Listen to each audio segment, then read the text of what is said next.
Good evening.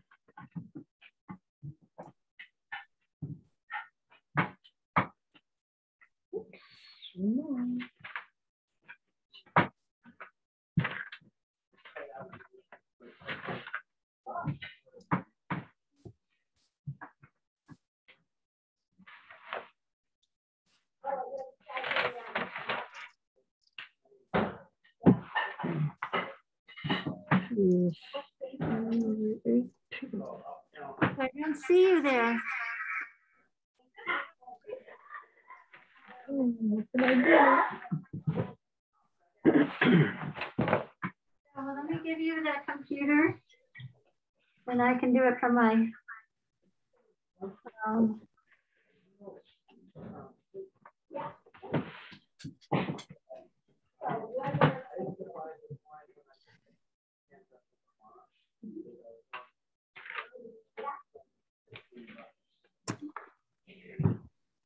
Okay, I'm gonna make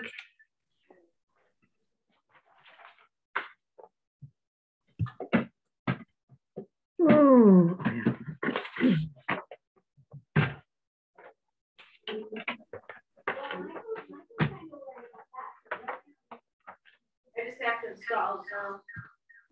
okay.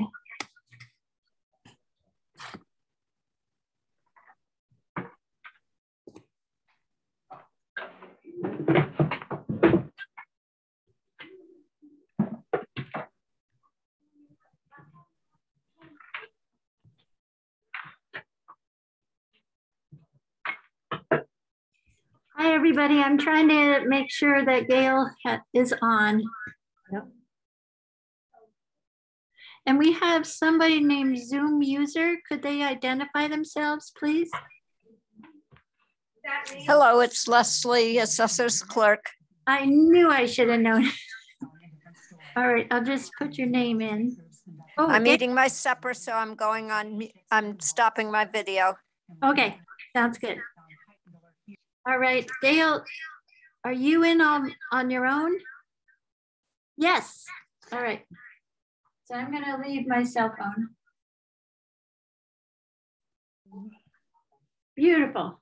2, 3, 4, 5, 6. 2, 3, 4, 5, 6. Looks like we have six members. Finance Committee. Yeah, Bob is missing. Bob's missing. Okay. Maybe we can call a meeting order. We have a pretty big agenda tonight. Okay. We go ahead. Yeah. Okay, and a couple of changes as far as budget reviews. I think we had treasurer on the list for tonight, but we're gonna have Gail go over the accounting budget, and then we'll have Kevin with the assessor's budget. Oh, Kevin's on with us too. So maybe since both Gail and Kevin are here, we can start with them. Yeah. Okay. So I think, Becky, you sent us both accounting and assessor's budgets. Oh, here comes Bob. You sent us both. So why don't we start with Gail? It might be, can you hear me? Yeah. Okay. It might be slightly different than what you have. I'm looking at a total of $5,350. $5,000 is for the annual software maintenance fee. $200 is the UMass conference fee that is also split with Pelham, because I'll be asking $200 from them. And $150 for office supplies, mostly cartridges for my printer, for a total of $53.50. Okay, that's up from $47.02 this year. Yes, we are looking at software maintenance fees that will cover me. I believe we are looking at a different program, and that software fee will cover me either way, whether I stay with SoftWrite or move into the cloud with Vadar. And that $5,000, if I move over to Vadar, will stay steady for the next 5-6 years rather than going up 7% every year. Okay, so most of the jump is the change in the software? Yes, if it goes through. Mm-hmm. And it will be there. I mean, I think it's like $100 difference if I stay with SoftWrite. When you say if it goes through, what do you mean by that? We're in front of Capital Committee right now and trying to come up with the funds for me to switch over to the cloud program. It's a $22,000 request minus the cost of the maintenance fee. And the other software she was looking at was $28,000. So she's requesting the Vadar system for next year, and she's making the appropriate adjustment to her expense for maintenance, if that happens. Okay. See, Bob, and I think George had his hand up too. No, never mind, just Bob. Gail, hi. I'm a little confused because I have in front of me the paperwork that you shared with us at the Capital Planning Committee. And yeah. And I guess I'm having a hard time making the numbers match up because, I see that what on Bob, this, I'm not sure I don't think you have the Vadar quote in front of you. I do actually. Do you? From Springbrook? Okay. No, that's the other one. Okay. I will send you the Vadar quote. All right, well then that explains why the numbers don't match. But I wanted to ask you a question on this. I understand that you're going to be, if you decide and we support you to go to this cloud system, you're going to be sharing to some degree with the treasurer. Is that right? Yes. So what I need to try to understand is when you put these numbers down, is he going to do the same thing? Are we sharing this expense shared across both platforms or what? We never have in the past, as he does use my current program. We never have in the past. So, I mean, if you want to do some flipping around, that's up to you. But he does not pay anything on the SoftWrite, even though he puts his receipts and uses SoftWrite. So it's not in part of his budget then? Right. I see. So it won't be a duplication. No. Okay. So this will represent your increase in cost if it goes through and you get the cloud system, which is what you really want, right? Yes. It's better, it's safer, it's secure. Okay. That helps. Thanks. Just to build on that, so it's a multi-user system. Yes. If you pay for a portal, I've got 3 portals on there. The treasurer and I will each have our own portal. Okay. And then there's another portal out there as a read only, so people can get in there when we're not around to look at data if they need to. Okay, thanks. Susie.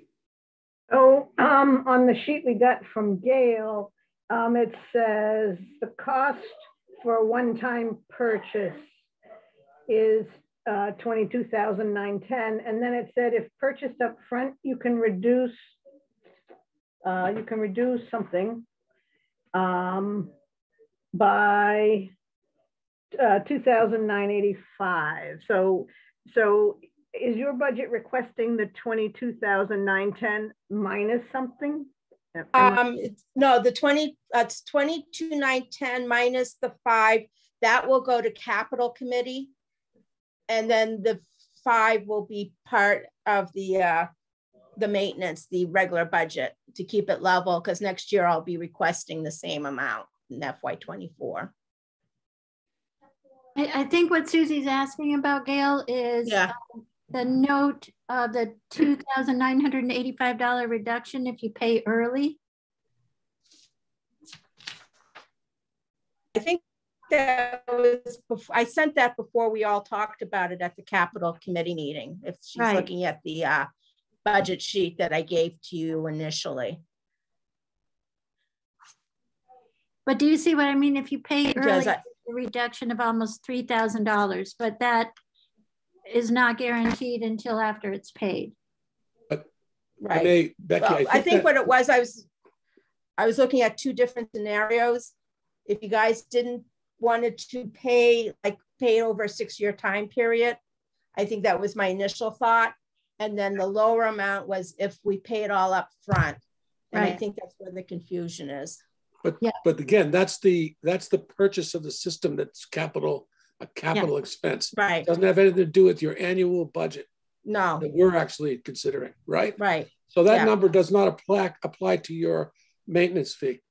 Right. It applies to the purchase of the software and the contract. Right. Yeah. But it was listed on the budget form. That's why Susie needed to. Yeah, right. Right. But really, it's a capital. I mean, it would be ridiculous to pay full amount when we could just pay outright for it.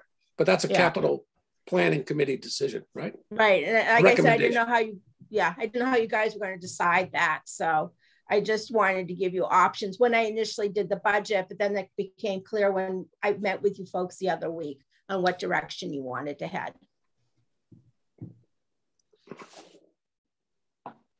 Oh, I'm sorry, Susie, and then Jim. So the $5,000 that you started off tonight's meeting is a maintenance for the new system? Yes. Now, if for some reason capital doesn't pass it, there's enough to pay for my maintenance fee next year. And then I thought I understood you to say if the capital plan does buy Vadar, it would be 5 to 6 years without something. Without an increase.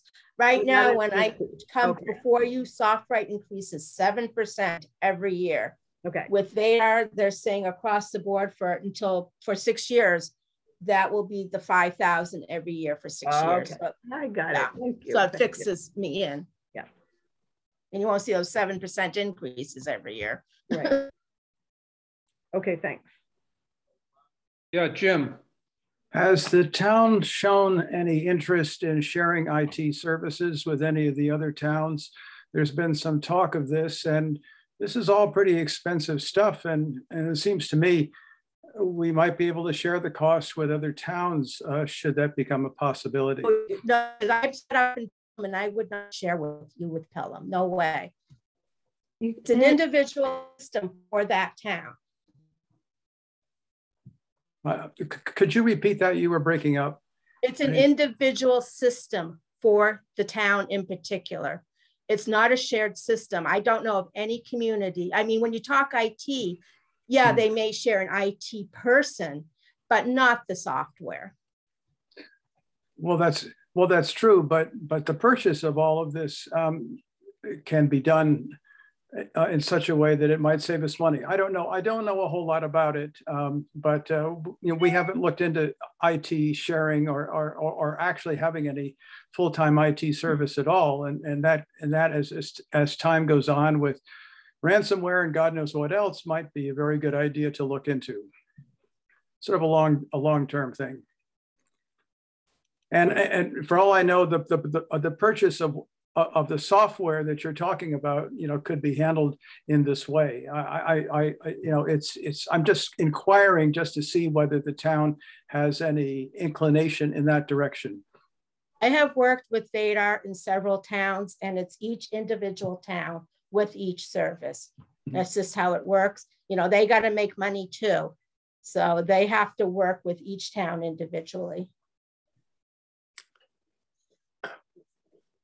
Diane, just please forgive me, but I still don't know what you're requesting for, say, for your budget, how much it's going up. I can't figure it out from what I see in front of me. It's $5,350.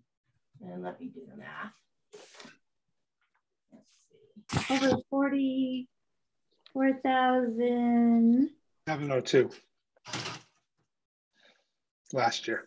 So it's about a $660 increase. Okay, so 660. Okay, 658. Yep. Okay, Right. and that would include the subscription to the Vadar system if that were to happen, right? Right. It's like one Yeah, big jump, and then like FY24, it will be stable. Okay, now I understand. Thank you, Gail. Yeah.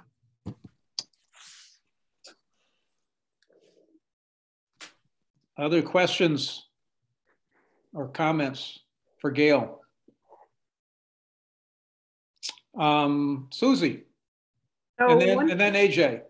So one advantage you're talking about, Gail, is the security is improved. And I know That's a big issue in a lot of Yes. towns. And so this is how you're approaching it. That's good to hear. Yeah, because I have been to the site where Vadar keeps their data. They have it in several different places and it's in a cloud, very secure. Never had any issues. I'm with them in my main town in Orange. We switched them over in Pelham. I had them in Hadley. And once we moved to the cloud, we've had no issues. Yeah, AJ.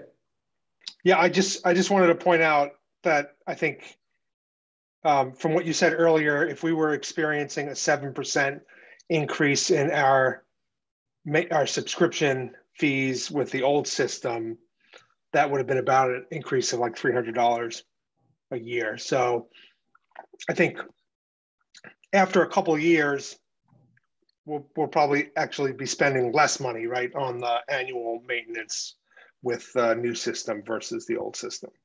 Because you said it's locked in for 6 years? Yes. Yeah. And then on top of that, with my experiences in other towns, I'll renew it every 3 years. It goes up a little, but you'll have 3 years at that level instead of this constant jumping up 7% every year.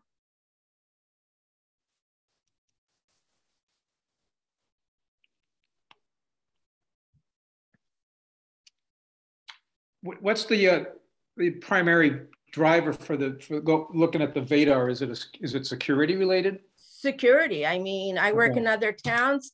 And then on top of that, I'm spending time, taking time off because I have an issue with SoftWrite. I have to work with them directly here. Also, too, I'm going to be retiring. So I have access anywhere with this Vadar. So if someone needs a question answered, I can answer the question, whether it's in a snowstorm at my house or whatever. It gives me access from anywhere. I have Vadar installed on about 3-4 different computers.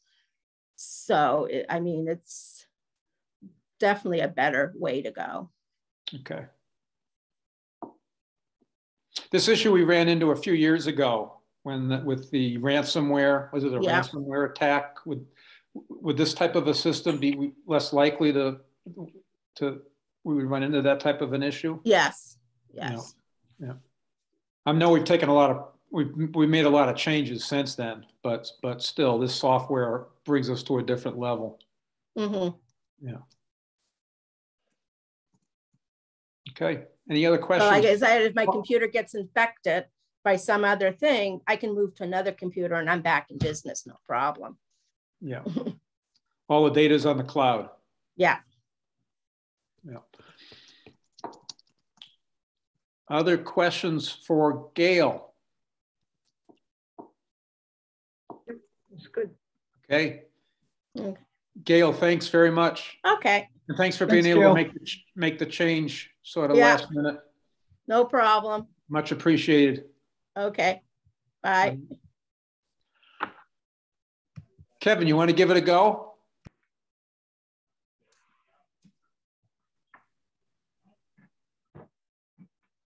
Kevin, you're not going to blow up on us like you did the last time, are you? No, I'm not at home. That was my my Windows decided to update with no warning and just blew the system apart. Okay. Although I understood you heard my scream of what's going on. Yeah, we heard this scream and then there was darkness. We were amused. Fortunately, I did not use any expletives. It's okay with this crowd. Okay, I've got one change on what I submitted to you guys. Under expenses, I asked to go up by $73. That can actually stay level funded.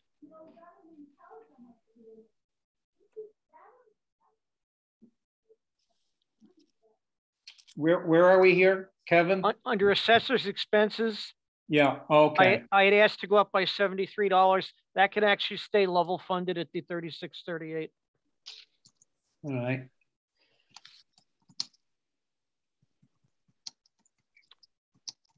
You know, it's only $73, but it's still a savings from what I'm asking. You know, basically, computer maintenance is the vendor's cost going up. GIS web hosting stayed the same. Evaluation is the same. One of the new ones is the Class 504 utility evaluations. That is a DOR mandate that came through in for fiscal 22. Originally, I was going to try to do it by myself, but when we went through the certification of values and the tax rate this year, the DOR wants it done by outside vendors. They don't trust assessors around the state to do it. And so that's the cost of doing the 3 utilities we have. And personal property valuation, I funded out of the revaluation account last year, and I'd like to see it go in the budget. That's been our growth area, personal property over the last 2 years for one of the growth areas for valuation.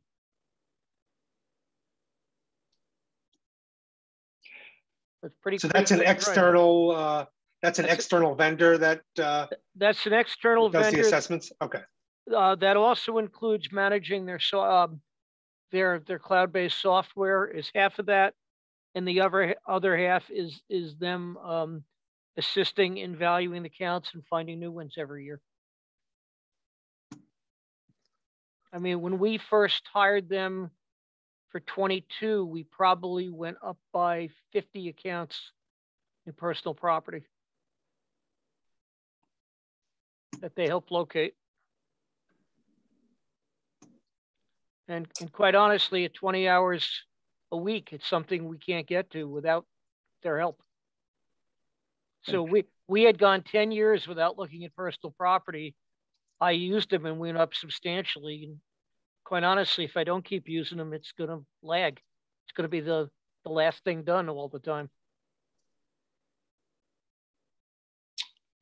It's George, and then Susie. Yeah, Kevin, I just want to ask, what was the benefit of putting the utility valuation and the personal property valuations in the assessor's expenses? Why wouldn't you put those in with the reval line in the budget? Well, the utility valuation is a separate thing mandated by the DOR that it really is not done just with the revaluation. When they ordered it, I had money in the revaluation account. And by the time they ordered it, it was past budget time. So I took it out of there. But in reality, it should be a separate item every year. And it's $2,000 per utility. We have 3 utility accounts. I mean, if you want to lump it under something else, go ahead. Well, I was just thinking it's kind of the same as a reval, isn't it? I mean, you're doing evaluation. And that was my other question. It's a reval every year. So if you want to make the reval account $7,000, that's fine with me. Yeah, I just put it in because it's new. And that's good. And I appreciate you flagged it, but is it more appropriate to keep in valuations? That's all. Because if it's going to be a part of the reval process, it just seems to me that's where it's more appropriate. That's why I asked. Okay, then it can go there as long as I get it. And Becky knows I originally planned to try to do this by myself, and I was teaching myself how to do it. And I was reverse engineering the vendor's work. And then when we submitted the tax information to the Department of Revenue, the first question was, which one of the 4 outside vendors doing this did you use? And can we see the report? And when I talked about wanting to do it myself in the future, they said, oh, no, we don't think any of you guys are qualified. We want to see an outside vendor doing it. Well, so I'm not going to argue with the DOR. And I'm not going to argue with you about where to put it. I just asking the question. It seems to me the valuation's better, but if it's fine with me. Retract it one way or the other, it doesn't matter that much. As long as you put it in there, you can call it anything you want. Susie. So the DOR mandate for this, is that an unfunded mandate? And the other question I have is, can the utilities be charged for that work? It seems like slapping that down on a town without an escape hatch or whatever is something to think about. Actually, Susie, the ultimate payee or payor, whichever is the right word, is you and me. Because here's what's going to happen. The courts decided on a new way of valuing the electric utilities after very lengthy battles. The DOR said from now on, you have to do it this way because you're going to get more money from the utilities. The utilities are then going to the Department of Public Utilities and saying, we have to spend more, so we need to raise our rates. So the ultimate person paying for this are the ratepayers of the utilities. So I'm being really candid about that. No, it is an unfunded DOR mandate. They're not paying for it. They just assume that, you know, since they're oriented towards the big cities, that, you know, cities could afford it. And every single city and town in the Commonwealth wound up paying between $2,000 and $5,000 per utility, depending on what vendor they went to this year. We don't like it, but we have to do it. Did the court decision actually yield any more revenue from utilities to towns? Depending on the size of the town, yes. We probably got about $180,000 to $200,000 in more value. And if we do just the 180,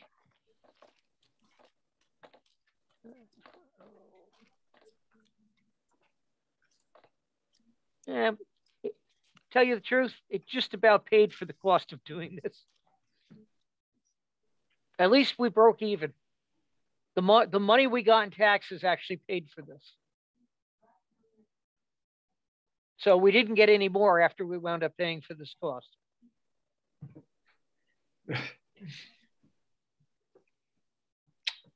Yes, Jim? Yeah, Kevin, how long is this DOR mandate? How long has that been out there? This fiscal 22 was the first year everybody had to do it. If you were in recertification in 21, you had to do it. 22 forward, everybody has to do it. And again, if we had more accounts, it would be higher. We happen to have a Mass Electric, a National Grid, even though they're the same owner, it's two different accounts. And we have a, what's the other utility? Electric company. Thank you, Eversource. And they all have to be audited separately, and you have to, you know, I actually could do it. It would probably take me 20 hours per utility to do the formula they want you to do. But I've been told they don't want me to do it. So it's one of those things where you say, smile and say, yes, sir, and do it.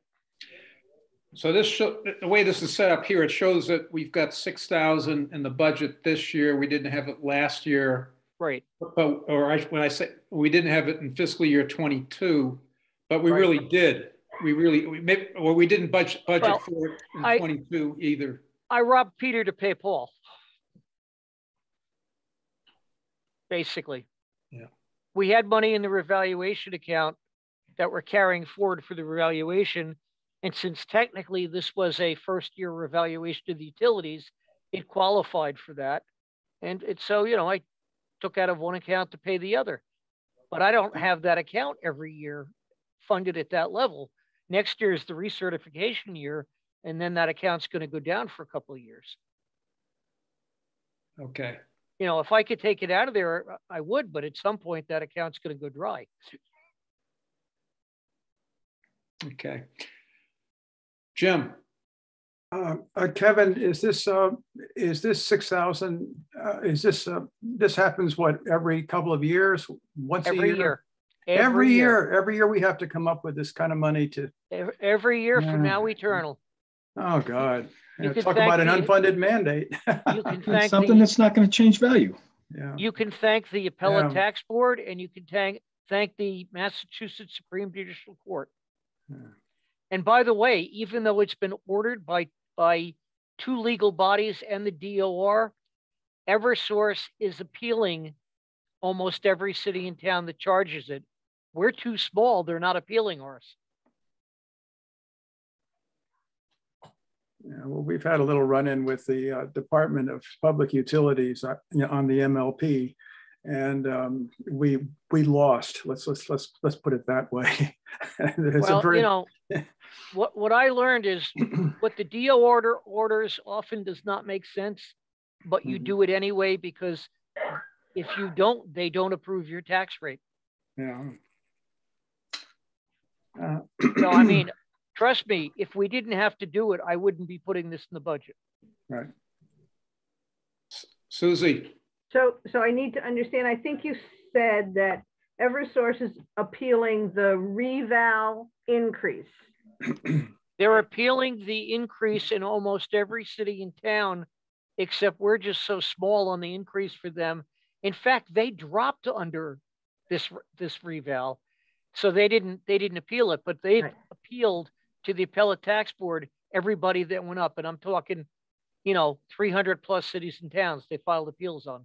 And so I think I heard that on the news that some companies are not, they're just going to pay less than the full value, tax on the full value. Is that happening? In Eversource's case, they're not paying anything.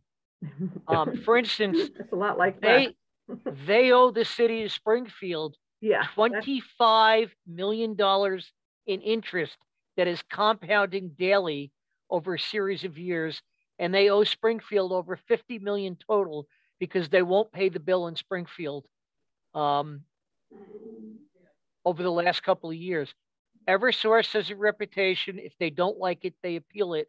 Even if the courts have said you must pay it, they do not pay it. The Mass Assessors Association, in conjunction with the Mass Treasurer Collectors Association, is before the Attorney General asking her to intervene in Eversource and get them to pay. But again, that's way above this level. It's just, hey, if you want the valuation set and the tax rate set, we got to do what the DOR says. How does tax title work for utility? They'll just shut off the power. I have no idea what they'll do, George. That would be up to Ellen McKay to decide. But they are taking care of us because, again, we went down. For whatever reason, we're too small for them to care about. I do know they've appealed in virtually every other city and town where they went up because the assessors talk about this. And in fact, there is a separate committee in the assessing that's called the 504, which is the class of property these are. It's called the 504 committee, and all they're doing is talking to the Department of Public Utilities and the Attorney General to try to get these bills paid. So. Well, at least they did a rather decent job, or a somewhat decent job, taking down all those bad trees along the roads in Shutesbury. We really got the best treatment we've had in years, and that really pays dividends when it comes to protecting, our fiber and everything else. So I'll also point out that both the National Grid, under whatever name they prefer, and Eversource, we gained a lot of assessing revenue when they put in all the new poles for the fiber. We went up rather well over fiscal 20 and 21 when they put all those poles in. Mm-hmm. So, we reaped the benefit that way in having higher value. That's probably why we didn't go up as dramatically as other towns did, is we had already captured their new equipment. I mean, the next thing that would happen in utilities, quite honestly, is if any of the AMP stuff ever gets filed and got approved, they'll have to upgrade the substation down on Pratt Corner Road, and that would add more value to our base as well. But, who knows if that's going to happen or when. Susie. I thought they did substantial work on that substation. They have done substantial work. I don't know if there's more to come, but they did it for Wheelock, and we've captured that value already. Well, they were working on it last year, right after Wheelock was built. So I don't know if it's time to go down and see what they put in there, because there was a lot of work on that. Yeah, but that's probably just normal given the growth in the area and the age of the equipment. Okay. But again, unfortunately, this is an unfunded mandate. George. What Susie's referring to, wouldn't that be covered annually from this point forward anyways? Because yes. anything they do to improve the poles, the wiring, the substations, we capture every year, the year after it happens, and we actually get it as new growth, and then it sinks into the tax base. But and the reason, I just want to be clear, we have this third party that does utility valuations. They're going to be looking at all utility property every year. So if there's a change, they're going to notice because they're just going to reevaluate and put a value on what they see. So we'll always pick up that stuff. Well, we were picking it up before. What the DOR changed is the method on how you value it. So we wouldn't have missed it in the past under the old method. We got it under the old method. We valued it under the old method. What the DOR said is the courts have determined to do two different methods, and then you blend them 50-50. So you calculate it two different ways, and then you take 50% of each, blend it, and that's the new way of doing it. Prior to that, it was only done one way, and it did increase statewide the amount collected from the utilities. So the difference is the method of valuation. We were always getting the equipment.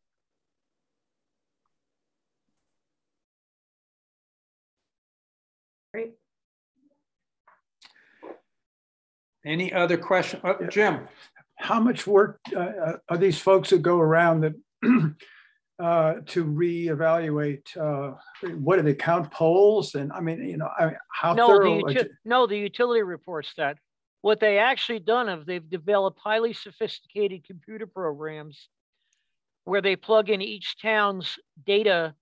The DOR also changed the way the utilities report the data to the cities and towns. It's now done on Excel spreadsheets. There's 4 companies to 5 companies develop very sophisticated computer programs where they feed each town's data in, and it calculates it based on depreciation, age, scheduling, and a standard rate book that they had to buy and update every year. If I did it myself, it'd be like 10 hours for each utility, just updating the rate book every year. They've got to, they program it once and, sell it to 100 towns. I mean, basically, there's 1 or 2 companies got more than 100 towns apiece. And the smaller ones charge more. We went with the low cost one that we know also will stand up in court. My criteria was I wanted somebody who is willing to testify in court and whose data will stand up if we get appealed. Fortunately, we haven't, but that's the environment we live in. Susie. So I know, Kevin, that the assessor's office worked hard to catch up on personal property, but you're saying it will still cost $3,000 more a year to maintain the list you have, or to do what? It's $1,500 for the software program every year on the cloud, and it's $1,500 for them to help maintain it. Because quite simply, it's the last thing that gets done in the office when time runs out. And I can tell you, it had not been updated in 10 years when I came. And the DOR also cited that in the last recertification as a directive that had to be corrected. And we are now corrected 1 year ahead of schedule. So when I do the plan for the recertification year in fiscal 23, I could say to them, that's already done. We don't have to worry about that. For those familiar with, if you see a financial audit of a company, they do the revenue, but then they always do findings. What could be bettered? What could be corrected? Well, the DOR, when they do that, they don't call it a finding. They call it a directive because they make you do it by a certain date. The last directive was the personal property had fallen behind, updated. We've done that.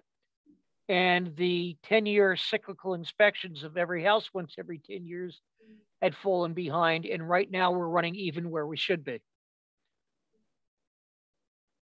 So that we go into the recertification year in 23, which is not that far away, 6 months away, 5 months away. We start with, I've already met your directives. Now let's get into the looking at whether the valuations are clean.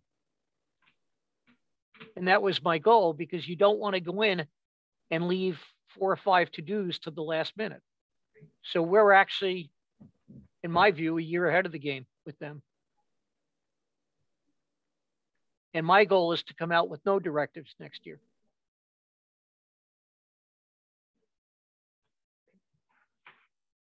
Bob. Yeah, I just want to ask you, Kevin, the $3,000 for the personal property vendor or a contractor? Yep. Is that, does that pay for itself, or is that just going to be, yes, will be a net sort of no, it's already benefit for the town? It's already paid for itself the first year we used them. So you paid for that out of a different account last year for reval? I took it out of reval because we were revaluing and adding. And again, I can't keep doing that because okay, I got it. But it more than paid for itself. I'd say it, it went way above and beyond paying for itself. And I expect it to continue doing that.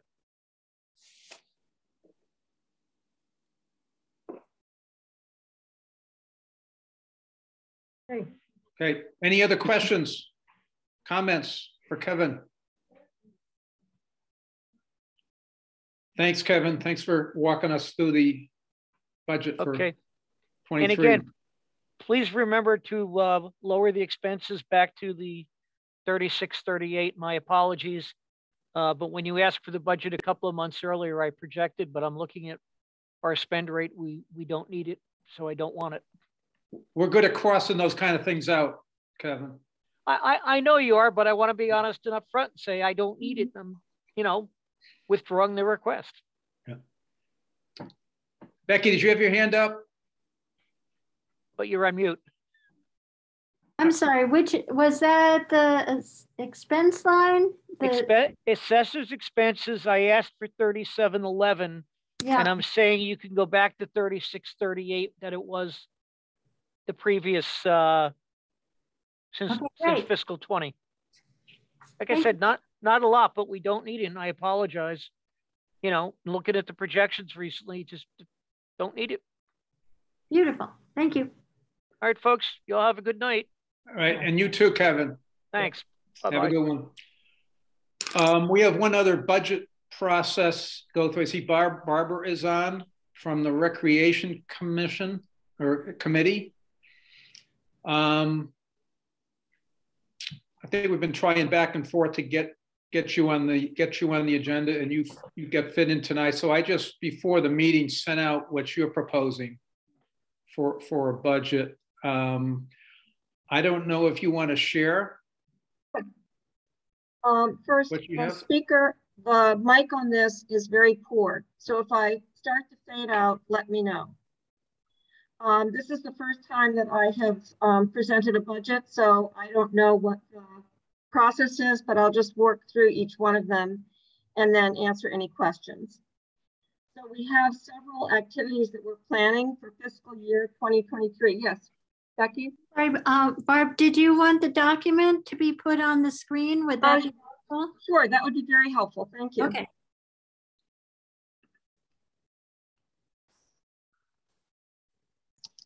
And Jim, are you doing that? Okay, Becky did it with her computer. Oh, good. Thank you very much. I appreciate that. So the first one. I don't know, Barbara. Do you know this is your first time to do a budget, so maybe you don't know the Finance Committee people? Oh, that. Thank you. That would be very nice. I know a couple of people, but I would love it if people could introduce themselves. Yeah. So I'm Jim Walton with the Finance Committee. Hi, Jim. George Avanitis. Hi, George. Melody Chartier. Hi. Jim Hemingway. Hey, Jim. Bob Groves. Hi, Bob. AJ Cashew. Hi, AJ. And Susie Mosier. And Susie. Hi, we've met. Great, yes. Thank you. So we have a cast of 7, Barbara, and we're all here tonight. Great, fantastic. Yeah. So there are 4 general events activities that we're asking money for. The first is to do an orienteering event. And this is the cost is spread over this fiscal year and next fiscal year. I've been talking to somebody who can create a map to use for an orienteering event. We have someone who is going to be providing his time gratis to help run the event. And I don't know if any of you are orienteers. I am not, but apparently doing the map is a big deal. So we're hoping to get a fairly as detailed a map as we can, but I've been told that they cost thousands. So instead, we're going to get a fairly simple map, which will allow beginner orienteers to find out what it's like. We're envisioning this being an activity for families as well as individuals.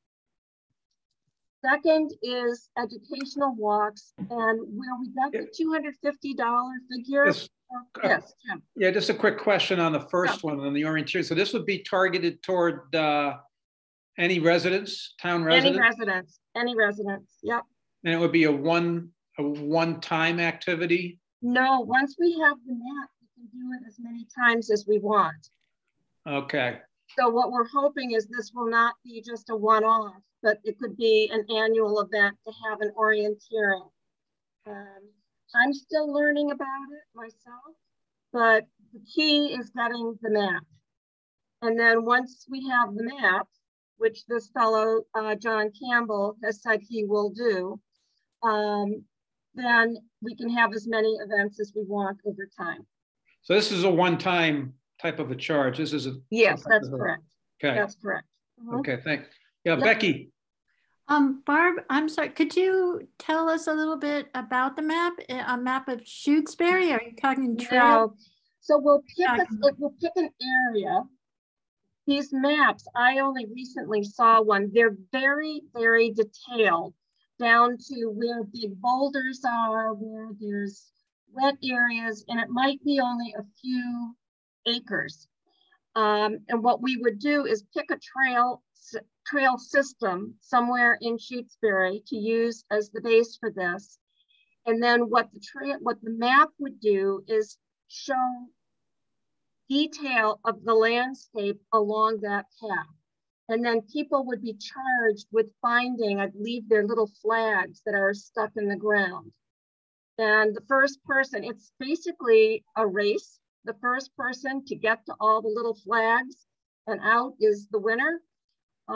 With a beginning one, we could do it competitively, or we could just do it, can you find all of the flags? And people find the flags based on the geographical features that are described in the map. So it's not like a map I'd ever seen before because it's so detailed about the landscape itself.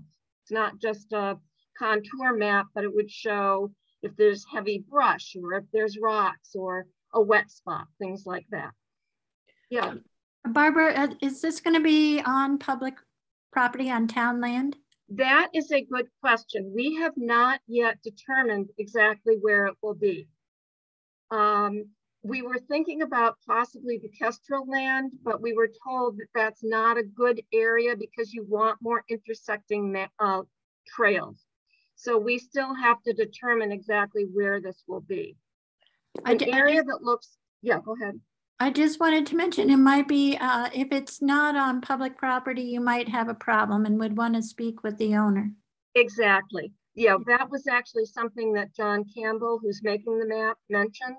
Yeah. So they're used to doing this, and I got his name through the, I don't remember the name of the club right now, but it's an orienteering club, and they can also help with that kind of thing.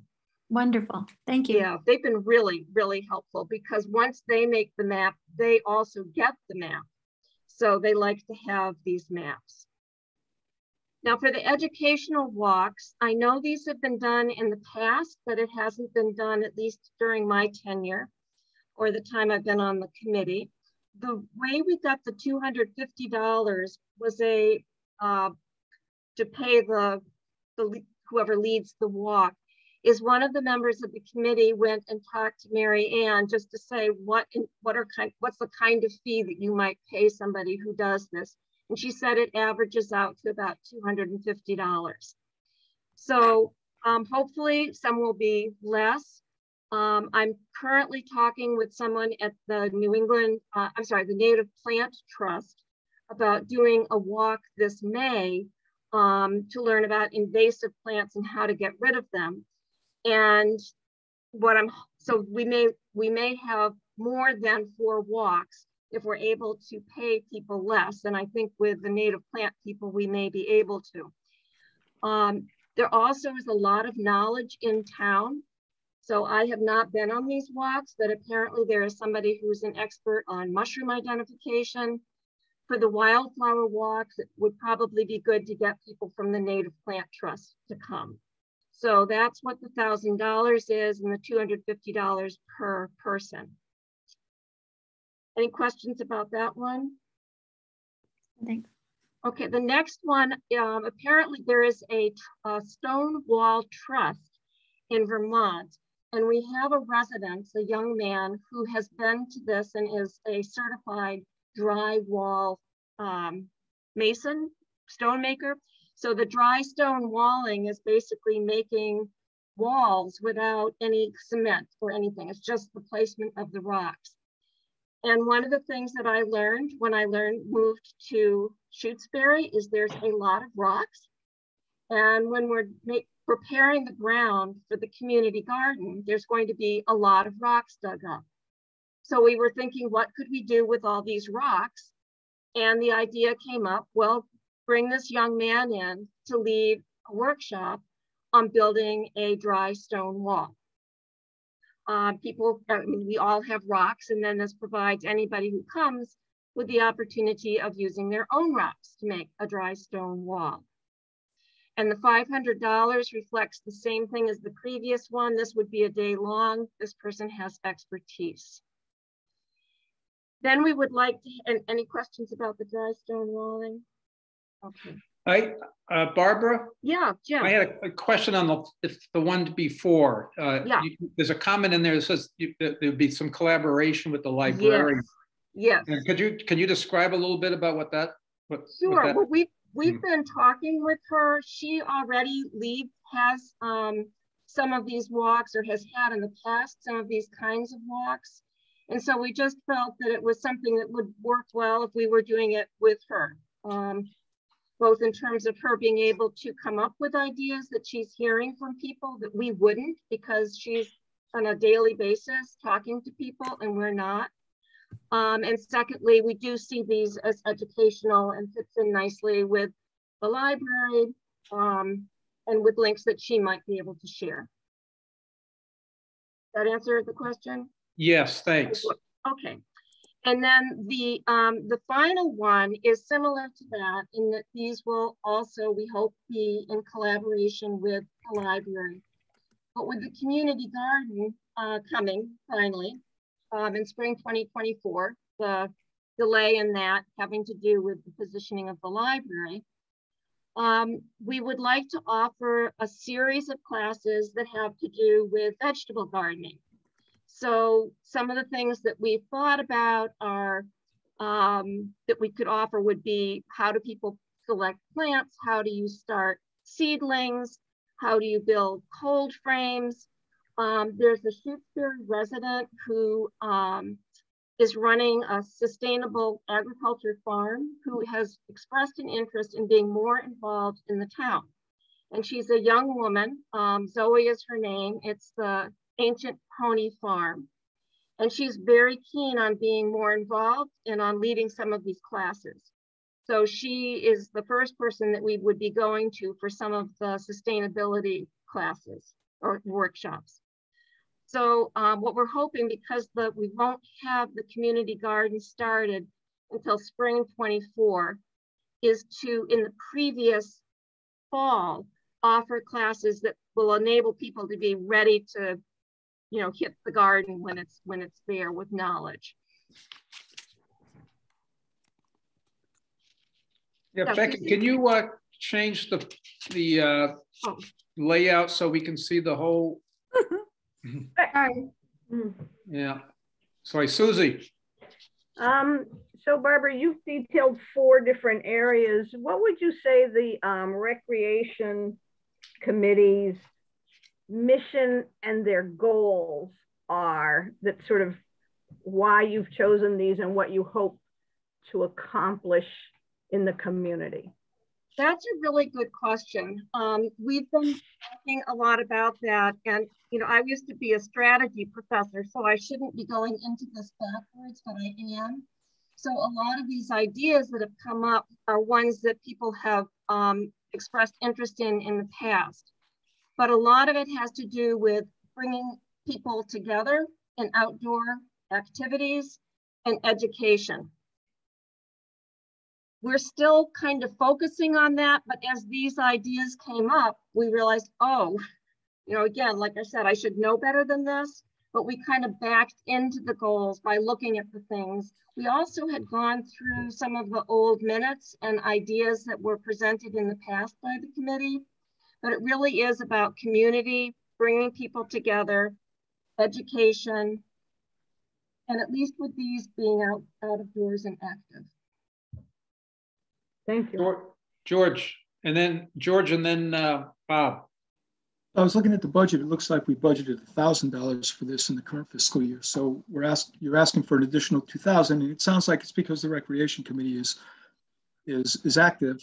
But I wanted to follow up on Susie's question because I was basically thinking the same thing.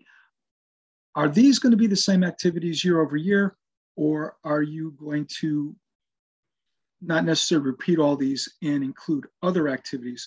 When I think of a recreation committee, I also think of, we've got a field behind the fire station that used to have activities, and we have the elementary school. To what extent will the recreation committee also try to utilize some of the lands for other recreations, specifically for children, I'm thinking? Well, I'll do my best to answer that. This coming year, we're planning on having a family, oh dear, what is the term for it? A track and field event for kids. There's no cost to that. So some of the things that we'll be doing like that, we hope will be annual. And we were looking at what the cost would be, and we felt that we really didn't need to put that in our budget. We can pick that up. So ribbons, we'd get some other people in the community who are runners and involved in track to help us with this. So we have been talking about that, but at this point, there weren't any things that there was a dollar figure to attach to it. Got it. So the scope of what you're doing is greater than what we're looking at on the schedule. Oh, yeah. Uh-huh. And do you think that you repeat these particular activities, or would you change it from year to year? I think we will be repeating some of the orienteering because that's set up. Assuming it's as much fun as I have heard people talk about who have done these beginner things, I would hope that that would be annual. Doing collaborative things with the library in terms of educational walks and programming around the gardens, definitely, that will continue. We're really seeing the garden as a community gathering place. The dry stone wall, specifically, probably not, unless we have an access to a bunch more stones, but the educational component, the being outside, the walking, some of the other things that we are talking about doing, and then the weather has gotten in the way of it, is to just do guided walks. You know, those were not things that would cost anything, but that's also part of what we're talking about. We're planning a skating event right now. So there's other things that we're doing that are not reflected in here. Got it. Thank you. Yeah. Mm-hmm. Yeah, Bob. Yeah, hi. All the things that you have on your budget request are all very interesting and things that all interest me, frankly. But what I wonder about is whether we should be spending money. I mean, whether we can organize these things in a more informal way where, you know, for example, orienteering, not greatly interested in that, but I do know there is an orienteering club in the region, and they have lots of resources. They have members that join, and they share maps, and they stage events. And I don't know, I think those resources exist for people living in Shutesbury without us funding the development of a map. I'm concerned about the budget, Shutesbury budget going up. No, I don't have anything negative to say about any of these things you proposed. They're all good. But I don't know if we need to be spending money on things which could be arranged informally, such as nature walks. You know, we have a lot of great places to walk. We have a lot of people that have lots of knowledge about wildlife, about forestry, about mushrooms and so forth. Do we need to provide these services with professionals, or can we provide them through an informal network of citizens? That's my question. What do you think about that? Okay, well, let me answer the first one first, which is having to do with that club. They're the first people that I went to when we started talking about having an orienteering event. To my knowledge, they don't have maps in Shutesbury at this point, so they were quite enthusiastic. What I'm hoping is that we'll be able to get them to help pay for some of the maps, because this is very minimal. $500 isn't even going to begin to touch a detailed map. But we're hoping that it will at least allow us to have a fairly simplified map. So we've already been to the club. That was kind of our first stop. So I don't know. I mean, I can check that out more, but I don't know that we would actually have the maps that we would need to do the event in Shutesbury. In terms of the educational walks, I agree with you. I think we could get people to do this. I personally like the idea of bringing in people from the Native Plant Trust because they have a real depth of knowledge around the wildflower walks. But from what I have heard, there are certainly people in town who can do these. This was a question that I anticipated around perhaps building the dry stone walls or the programming around the sustainable agriculture. The people who we're going to be asking are kind of young people who are doing this for a living. And at least for these, I have some discomfort of trying to approach people who aren't making a great living to give us their skills with no compensation. So specifically with the dry stone walls and the workshops around sustainable agriculture, I would hesitate to ask those people, would they potentially do it for free? Possibly, but it doesn't seem quite right to me to do that. Around the educational walks, my understanding is that there are people in town who can do some of that and who are not dependent on fern identification, for example, for their living. And so for that, certainly I could see an argument for decreasing that part of it, but not the other three. Thank you. Mm-hmm. Yeah, Jim. Yes. Do you have you been working with, or do you have any connection with the Morse Hill community, which is right down the street from me here?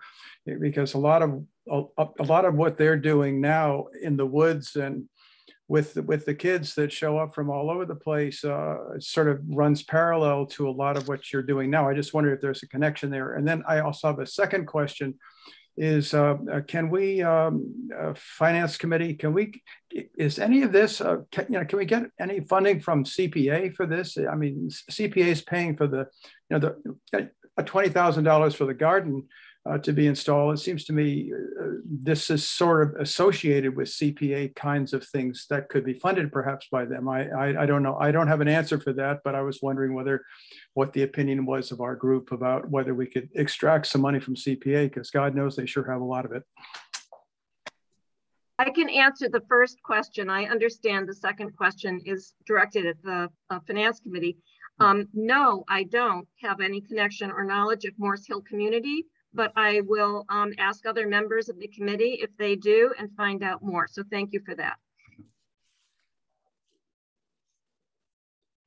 Susie. So it's important to remember that CPA money is not something the FinCom deals out. It's something that takes a lot of grassroots in time and investment in creating something. And we know, like, the track at the school was done by members of the school, and they connect to more than one group. And it may be that after a while, these recreation opportunities in town help generate a cadre of people who would be willing to take on the effort of designing CPA projects and putting them forth. But it takes people's work, and getting people to volunteer may take a while. It just seemed like a likely source for funding for this. And as you said, it might take a little while to do it, but once things get rolling and established, that might be a ready source for, because there's so many parallels that I'm hearing here that run very close to what CPA likes to fund. I think Morris Hill would be a very valuable organization to get in touch with. I mean, I live just a stone's throw away, and there are kids there all the time, and there's all sorts of educational outdoor activities. And this is very much the kind of thing that they are interested in, and they would provide, and they have quite a staff of people, trails all over the place. I mean, you name it. It's I think it would fit very well into your plans. Thank you. Barbara, the director, just one quick thing. The director for Morse Hill is a woman named Victoria Shaw.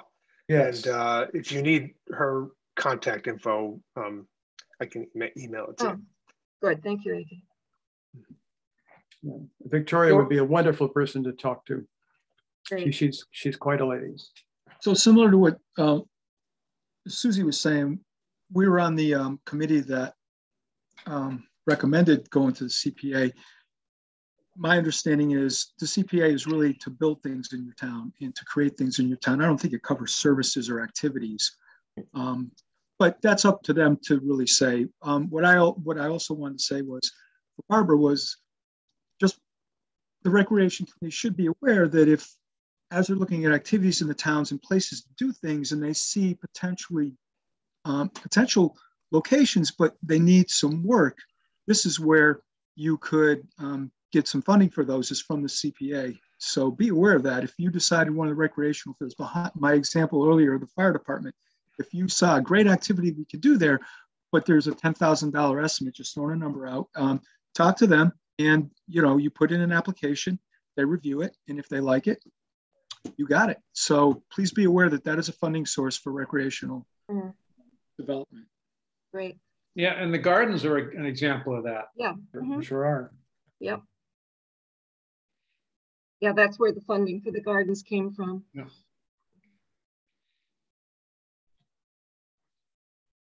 I'm just curious, Barbara, because I don't know what the history is with this committee. But, as George mentioned earlier, the budget for this year is $1,000, and I'm guessing it's been in that range in the past. Or maybe Becky, you might know.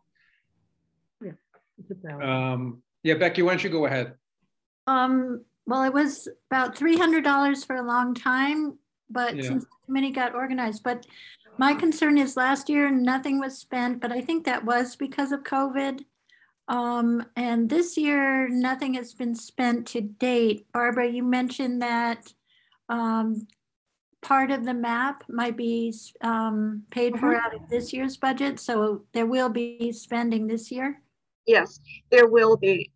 Part of it was there was a switch when I came on as chair, and quite frankly, I'm new to the town, and I was really not aware of much of anything, I guess would be a good way to put that. Once I began to become aware of things like the need to put together a budget, I got on top of that. We are planning on spending money this year on a skating event.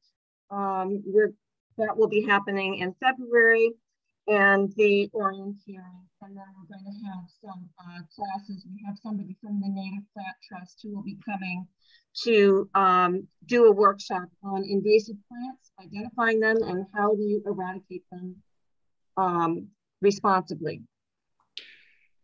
Yeah. So finishing my question is the budget in the Recreation Committee area has been much lower than the $3,000 number for forever, and I'm just trying to piece together how is this where this renewed emphasis is coming from? Is there a drive from the town to be doing more? Is the committee more active? Are there more people involved with the committee? I guess it's a mix of a question here of what's driving this growth. What's really driving it are new members who are really interested in increasing the number of activities available to town members. Yeah. Susie, and then AJ. So Barbara, in terms of the process, is that the Finance Committee's responsibility is to hear from all departments and draft a budget. And so when we get the first draft out there, it has a lot of, it's usually increased. And we will be looking for funding resources. And then we present it to town meeting, and town meeting goes over it and votes up and down. It's not our job to say yes or no, Barbara, and yes or no rec committee.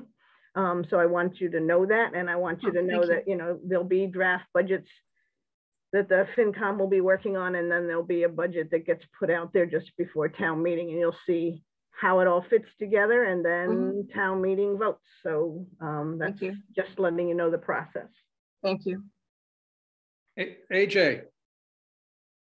Yeah, so I just want to make a comment first, which is I'm just impressed by the scope of this plan here. And I think it's interesting and really cool to see these ideas. And they do feel like this is kind of something new and exciting, potentially exciting for the town. That might just be because I've only been here for 4 years. And so I feel like the library is usually the sort of place that where kind of programming sort of for town residents comes out of. So I applaud you also for coordinating with them.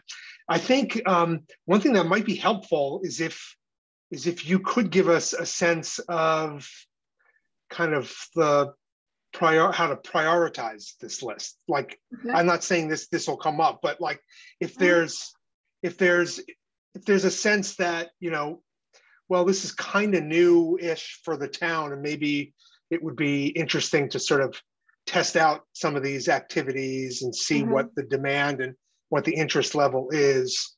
And so maybe we should start a little slower. Again, not saying that's a direction that we would be going in, but if we were, it might be useful to know what your sense of kind of which of these events are kind of the higher priorities for the committee. Okay, it's easiest for me to say what would be the least, because I think we would be able to find people, as was mentioned by someone earlier, would be the educational walks. I think we could probably sponsor a number of those without spending a cent. We would not be able to get people from the Native Plant Trust, but we would be able to get, there are certainly birders, there's people who know their mushrooms, there's people who know butterflies. We would be able to do that. In terms of the others, the events around the community garden would be the top priority, because that's really where the committee over the last year or so has put almost all of its energies, is into planning this, developing the budget, getting the funding. So while we can't actually start the gardens yet, to be able to do activities that are related to the garden, getting people ready and excited about having a bed, plantings, that would be the top priority. And I just want to say, I'm saying this without the support of the committee because we haven't talked about it. So I'm sort of extrapolating what I think the committee would say and then my own opinion on this. I would put, and then the second would be the orienteering. I think that this is something that's really going to be of value to Shutesbury moving forward, to have this as an activity that can be done on an annual basis. Then the dry stone walls. Okay, super helpful, thank you. Yeah. Becky. Barbara, I was just wondering what your committee has thought through about advertising and communicating all of these events. I think part of the library's success is their diligent notification and advertising to the public through very low key but consistent town forms of communication. So I was wondering what you guys were thinking of doing. Okay, my answer, it's going to sound flip, but it's not flip because I have thought about this. I don't really know what the vehicles are for marketing things. And so it is to talk to Mary Ann and get her advice and help with this, especially because so many of these things will be done in collaboration with the library. But you're right, she's been very successful. And so I just would like to, we would all like to find out exactly what she does, how she does it. And she's already given us some suggestions of word of mouth, but she certainly uses more than that. Thank you for that question. Yeah, Susie? I wanted to mention that now that the housing market sort of opened up, we have a lot of new families in town, some younger families. And so when you list your mission and goals of strategies of bringing people together, education and outdoor activities, I feel like integrating the people that have recently moved into town is important, and they are not all aware of what's involved. And so when you talk about involving younger people in some of the education lessons or projects, I feel like that's a really important thing to keep in mind, is how you bring younger people into town, because us old folks are not here forever. True. Thank you.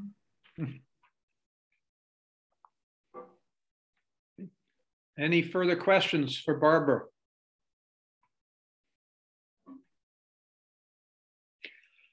Well, Barbara, thanks for working with your committee to put this together and to present it tonight.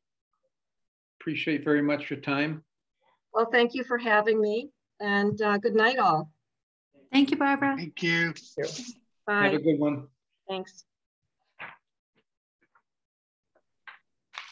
Okay. Susie, you sent some stuff out on the elementary school budget. Yep. Did you want to spend some time going over, doing an update there? A little bit. So I was at the meeting when it was presented as a school committee meeting, but I hadn't received it, so I was kind of in the dark. So after the meeting, I got the copy of the presentation and the budget. When I looked at the budget this weekend, I noticed that the efforts we talked about to identify school choice expenses were not highlighted. So I talked to the brand new finance director. Her name is Caitlin Sheridan. And I was surprised at how much she got done in the first 2 weeks. And she wrote it up so that it would easily compare to FY22. But since FY22 hadn't identified the specific spending for school choice and ESSER, then we hadn't gained anything. So I also talked to Jen Colkeen, and I've been a bookkeeper in my past life, and I know it's not time to redo the whole format. That's a lot.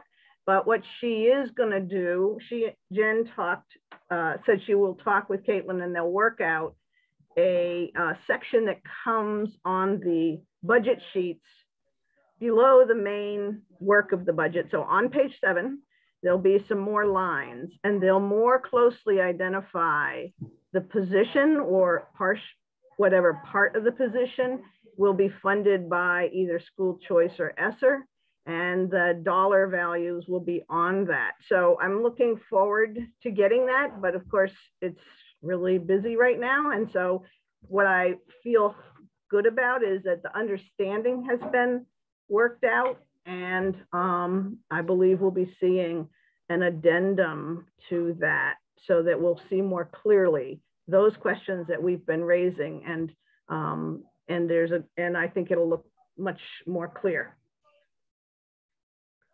Yeah, AJ and then Bob. Susie, is there any reason why this couldn't just be an additional entry under the revenue sources section of the school budget that we always see? Because the expense wouldn't be in there and it wouldn't match, it wouldn't show the shift from 22 to 23 because it wasn't in there before. So it'll just be a section that will show those additional costs and the additional revenue that meets it. But that is why I noticed, like, oh my gosh, we're still not on this, because those weren't listed in the revenue section. So those additional staff positions that they're proposing to use school choice funds to support are not going to actually appear as under the expense in the expense section of their budget as well? It doesn't now, and it will be in a separate section so you can see it. And I do think that, you know, Caitlin seems like a really smart person. So I do believe we can work towards something even more integrated if we need to.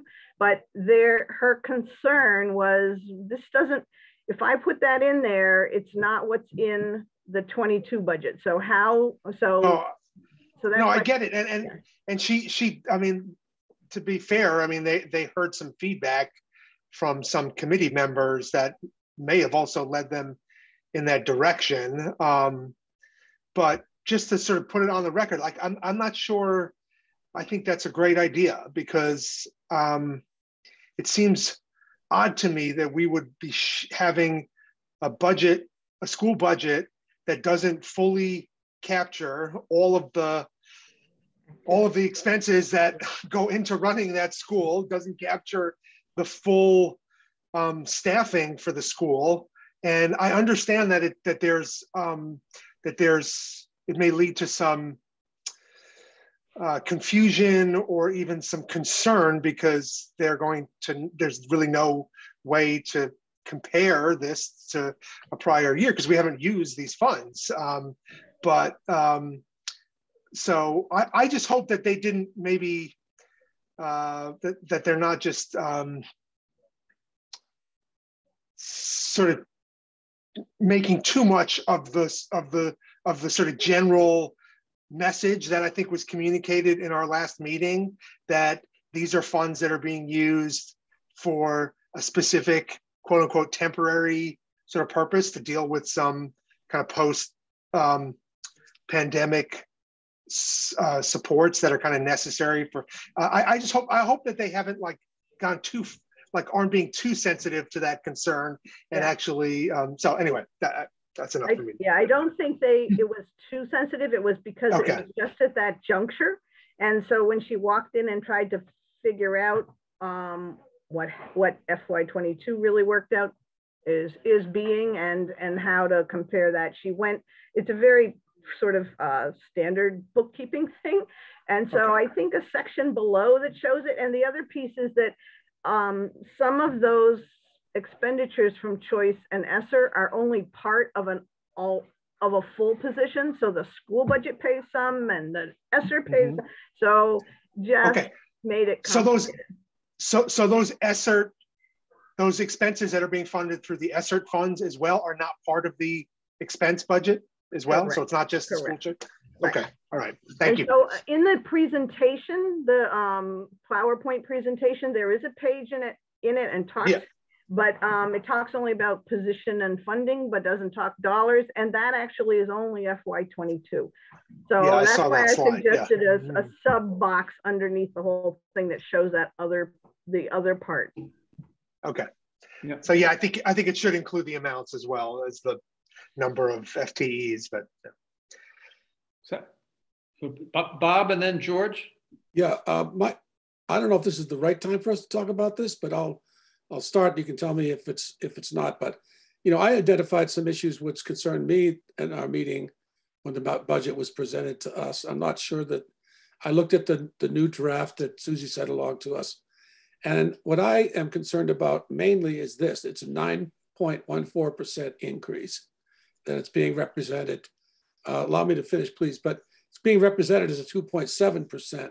Now, what I identified, or I tried to identify, was that it was represented that some of these positions were the result of special considerations due to the pandemic, that they would be temporary and that they would be funded through use of these special funds that were coming to the school. And so they would presumably go away down the road, but they're going to be added to the basis. In other words, to the basis for the budget. They're not being funded like we have in the past when we had a special needs student that was going to be an emergency, more or less, a temporary expense. We funded it on a basis of 1 year only, and then it was never included in the basis of the budget number. So what I see is this budget going up significantly and not being addressed in this document. So I would rather see the budget be either presented honestly as a 9.9% increase, but the way it's being presented now is it's going up a net increase of 2.7 when you deduct school choice and ESSER funds.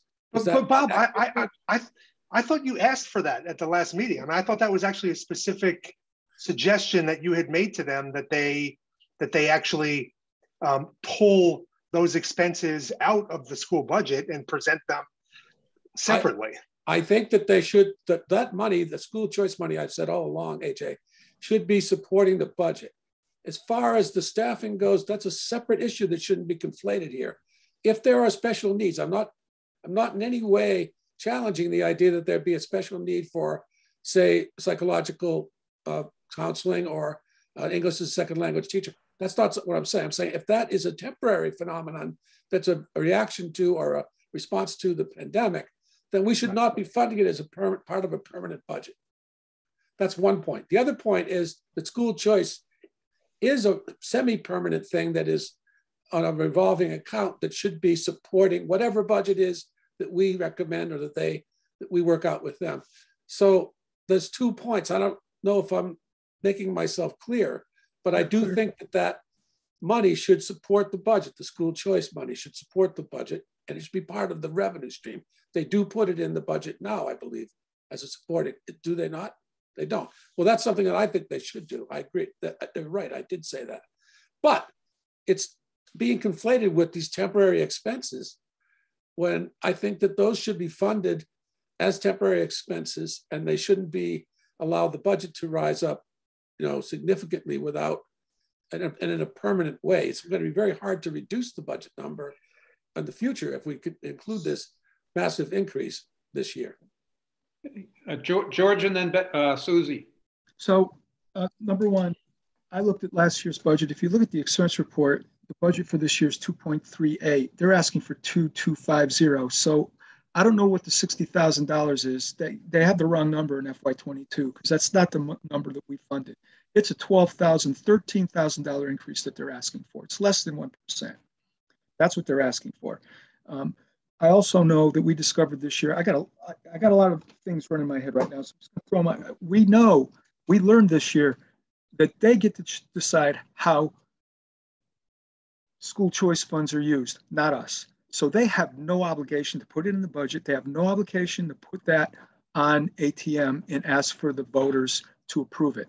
Now, that doesn't mean I disagree with you, Bob. I think that we would like transparency. It sounds like they're going to go back to the drawing board and provide us with transparency. So I'm okay with that. But the reality is we have no say in the matter. We have say in the matter, but ultimately they decide. And so that's just fact, like it or not. We asked them for a policy. We asked them to consider using a certain portion of school choice each year to help us fund the budget. I think that's a reasonable request, and we should continue to talk with them. I raised in the meeting, what is your policy? We would like to know if you've got revenue coming in every year. We understand that we can't be guaranteed to get that same revenue year over year. So we don't necessarily want to build a budget on it, but to a certain extent, we can use it for things like spikes in special ed when we get a child in our community that needs extra, and maybe to some extent we can fund the operating budget. But when I look at this operating budget, and I was floored when I looked at it, it's so different from the last one they gave us. But what Susie explained made sense to me, and I kind of figured that out when I looked at it. But they're not asking for a big increase. Their regular ongoing operating expenses right now, from what I can tell, it's really a pretty small increase. Susie. So a couple things. Caitlin went over the FY22 numbers, and there was an adjustment in them because there were expenses paid by choice from choice money. So I don't know if people need to see that broken out, but right now she's busy constructing FY23. There are expenses that will be paid out of ESSER and choice that are not adding to the basic budget. And so that's why I hope they will generate a box below the main budget that will have these unique funding, unique expenses in the budget and unique funding for it. So you'll see it more clearly, but they are not adding to the basic budget. Most ESSER expenses, that was a 3-year grant. And when it goes, it goes. And the choice, they're working on trying to find a policy of how to apply it to expenses that they are viewing as one time. So you'll see that in a little box underneath the budget. But right now, the main budget does not include positions or the funding that they plan to use ESSER funds and choice funds. AJ. So Susie, I think it would be a good idea. I know it's some extra work, but if they're already creating this sort of addendum or new section that's going to detail how the ESSER and school choice funds are being utilized for FY23, and you're saying they have applied some of those funds for FY22, then I think it'd be good to see that for last year as well. Just because I mean, I think in the interest of transparency, I think we all agree that the town should know that we're using these funds for specific purposes, and that these costs are being incurred and that services are being provided. It's important that the town knows that. And if they're not going to see it as part of the kind of the main budget, the core budget, then I think they need to see it somewhere. And so, yeah, it sounds like they're creating a separate section. So if you could encourage them to go back, because some people might, even like George has already, he was looking at the FY22 number here, and it was not lining up with our understanding of what we funded. And it may be that that's explained by their use of their application of those ESSER and school choice funds for last year. So I think it'd be helpful to see it. And we have had multiple discussions about school choice, that it allows them the flexibility to meet something that's unanticipated. And COVID is all about unanticipated. And, that has helped them handle the last 2 years. George, and then Bob. To piggyback on what AJ's saying, for us to review the budget and make a recommendation about the amount to fund, and for the voters to look at it and decide what they want to approve, it's important to see all the parts, even the ones that aren't necessarily required to be on ATM. So back to the transparency issue. If we're going to make these decisions, we really need to know what other funds they have and what they're able to do with those and what they're doing with those. So I think that's part of the message I would like to include. Yeah, I just want to say, George, just to respond to your remark earlier, just want to recall to your mind the budget that we got from the regional school district, and we were at our last 4-town meeting when they showed their needs, the cost of their operation. They showed their revenue streams. They listed $750,000 school choice from the revolving fund supporting the budget. It's not like they're going into the weeds with the budget there. They're just saying, this is a revenue source supporting the budget, somehow through some interaction or collaboration, I hope, between the superintendent's office, the school committee, and the finance committee of Amherst. They came up with that number. And I am aware of that. I am very much aware of that. It's not just money we can't be concerned about. We recommend an allocation. We can keep that money in mind when we recommend our allocation. So I think I'm not saying we shouldn't do that, Bob. I'm not saying that. I saw your report that you and Susie did last year, and these towns, to the extent that they support their operating budget, show that amount. And I'm not saying that maybe there shouldn't be something under that grant level that just to some extent we can use year over year. That's up to the school committee. That's why we're asking for a policy. That's why I would like to see a policy so we can talk to them and say, to what extent can we be sure that there's money coming in that we won't need for other things that maybe we can put. All I'm just saying is it's in their court. And so I hope we can work with them to see what's the appropriate thing. There's a lot of money sitting in that school choice fund account right now. And if it continues to bring in revenue, maybe what you're suggesting, there's a certain amount we can do. I'm not closed-minded to that idea. And I'm not saying that it should just be their choice. I think we should all work together. Let's see, we have AJ and then Becky. I just want to make one more last point about this. We're finance committee members, so I think we tend to look at these issues through the lens of sort of fiscal transparency and kind of what impact our decisions are going to have on town residents in terms of their wallets, right? But there is another lens to look at this through, which is that there are a lot of town residents that are concerned about what our children have experienced over the last couple of years and how this has impacted their academic trajectories. And so it's important. I think a lot of residents want to actually know and would want to hear that there is a purposeful plan in place to address the learning loss that a lot of kids have experienced. And so that's part of what has to happen here too, in terms of how this budget gets presented to the town. People need to know that the school and the school committee are thinking really carefully about what our kids need with respect to getting back on track. And so for that reason also, I think we don't want to sort of bury this stuff. We want to make sure that it's clear to our town residents. So that's just kind of a different lens through which I kind of look at these issues from too as well. Becky. Susie, I'm a little confused. So this budget, Caitlin has prepared this budget. Is that what you said? Yeah. Well, I mean, she and the superintendent working the from new PowerPoint-based budget with a lot of photos and very little data and bad numbers, and it's not reconciled. It's scary. And are you saying that about the budget number sheets or just about the presentation? The budget, I mean, there's, the FY22, like George said, is off by almost $30,000. I have I'm uncertain what's going on with the FY23 budget. And I don't get it. And I'm not sure if everybody else is comfortable, but I guess you are. I like the dollar amount. I think that. But I'm not, do you have confidence in the dollar amount?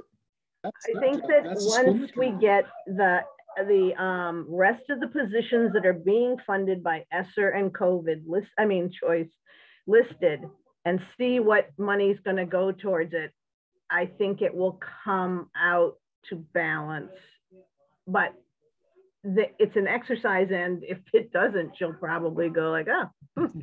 So, and Jen is working with her on it, but I think this whole transition of interpreting what Bruce wrote down and then interpreting what's next. Yeah, I can agree that you have to be cautious that the bookkeepers at interpreting this correctly. So one of the ways is to make sure that information is more obvious and it isn't over, I'd say. Yeah, because I'm really concerned because there was absolutely not they didn't even meet. Bruce and Caitlin never even met, much less had a conversation. So there was no way for her to have an understanding of what he was building off of. And regardless of anything else, I mean, our budgets over the last, 5-10 years from the school have been, we can trace back, we can follow it. But are they intending to abandon the current format? I mean, just the format that shows exactly what was the lines of FY22 and then the lines of FY23 rather than just change, I think may be helpful. Yeah, we don't know her bookkeeping skills. I don't know her background for it. So yeah, it's a good She's a math teacher. Well, I know that, but she might have also done bookkeeping. I don't know. I don't know. And we can say that we want to make sure the numbers all balance, and we can get back to her and Jen and say that. Becky, isn't it possible that when a finance person starts a budget, they take last year's and then they insert a column for the new year and they start dropping the numbers in? It's possible she just picked up an incorrect version, or the budget, I can't find the budget from last year. It's possible the budget they presented to us is the different number than that is the number that they're showing now, but ultimately wasn't the number. It's not, I mean, it would have been that way on this. It would have reflected that way. And I will find last year's budget. It's just, I'm finding this very frightening. And I do think it's important to realize some expenses might have come up and been paid through choice. And so it might be hard to find everything matching. Well, she might be using actual numbers. We don't know. Yeah.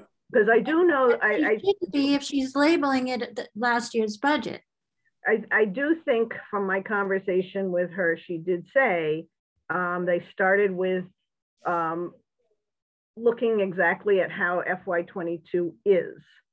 And I don't know that we knew that from Bruce's projection in November. But anyways, I understand the concern. I will make sure that they understand our concern. I did work to clarify the use of having expenses detailed that are being paid out of ESSER funds and school choice funds being listed. And so we're working on it, and she's working on it, and so is Jen. I think I've got a copy of last year's budget somewhere. Yeah, I do. So I'll locate it. That'd be great. I think I have it at home printed, but I didn't have a copy. So do we want to pick this up at our next meeting? I think so. After getting some feedback, some more feedback? Definitely, yeah. Yeah. Okay. Yeah, because what we understood about what Bruce gave us was there was, you know, the 55 should have been reduced by about $28,000. So it would have been bringing us closer to that number, not to that exact number, but I'm just. Yeah, that would be a little hard because there's probably some smoke and mirrors in there with some of those expenses that are covered by the grants. And I don't know. Yeah. Just, yeah. Well, it might take a couple tries. It'll be all right. Okay, we'll take this up at our next meeting.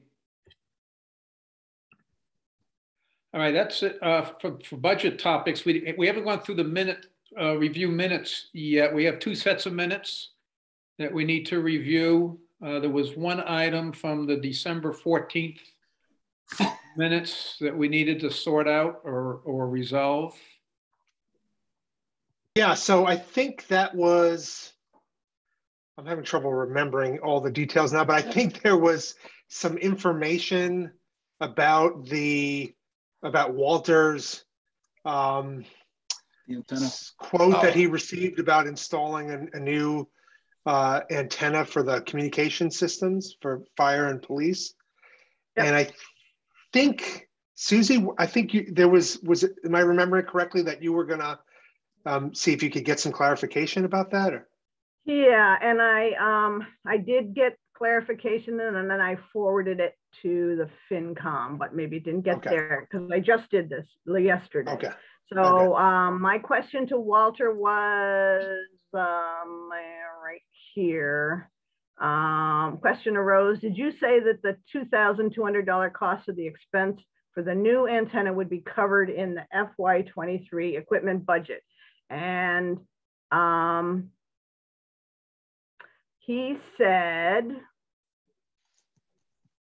no, the cost for the antenna cable and other equipment is going to be covered by the Emergency Managed Performance Grant capital account, blah, blah, blah. number. And the cost for the tower climber and installation will come out of the same account. So emergency management performance grant capital account. That's something you sent to me, to the finance committee? Yeah, I forwarded it. I forwarded my question and his response.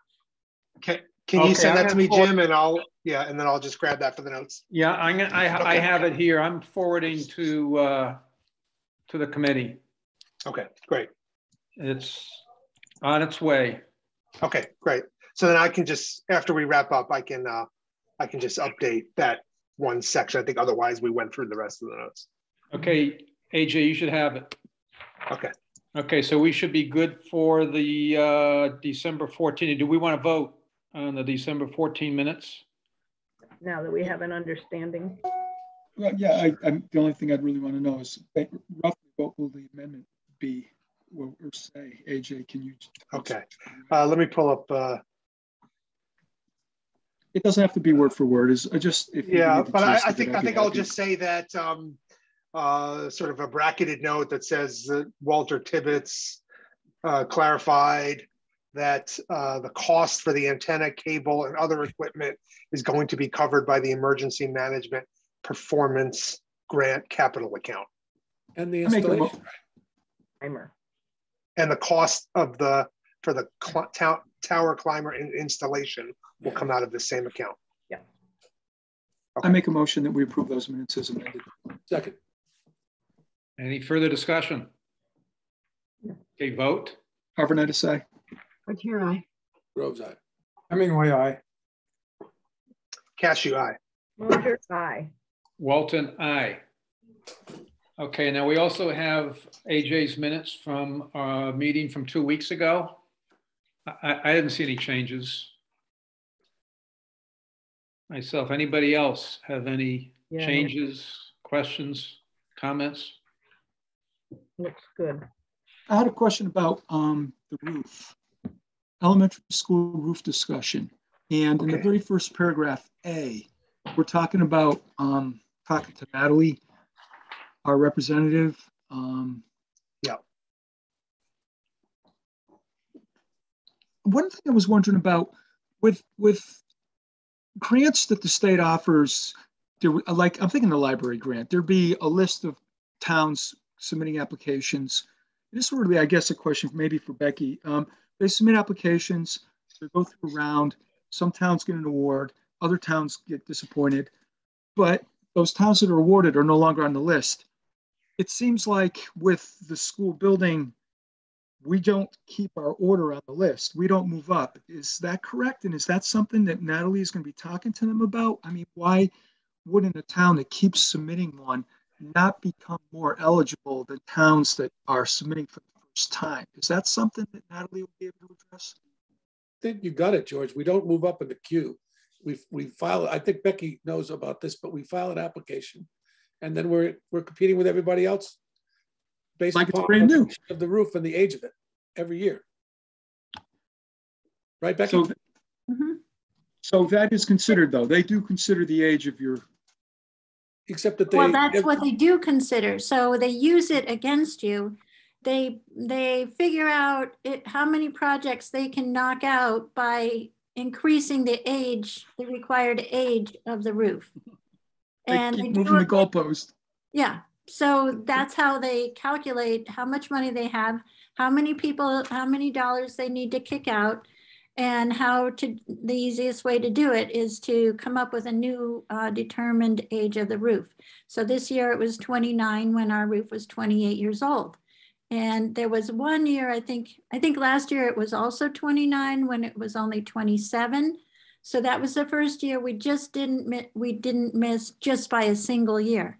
But Natalie's effort is to make them inspect the roofs or require, somebody to go out and inspect and do it by condition of the roof and the other impacts to the building, not just, an age. Some buildings might not be leaking at 28 years old, while others, like ours, is like a sieve.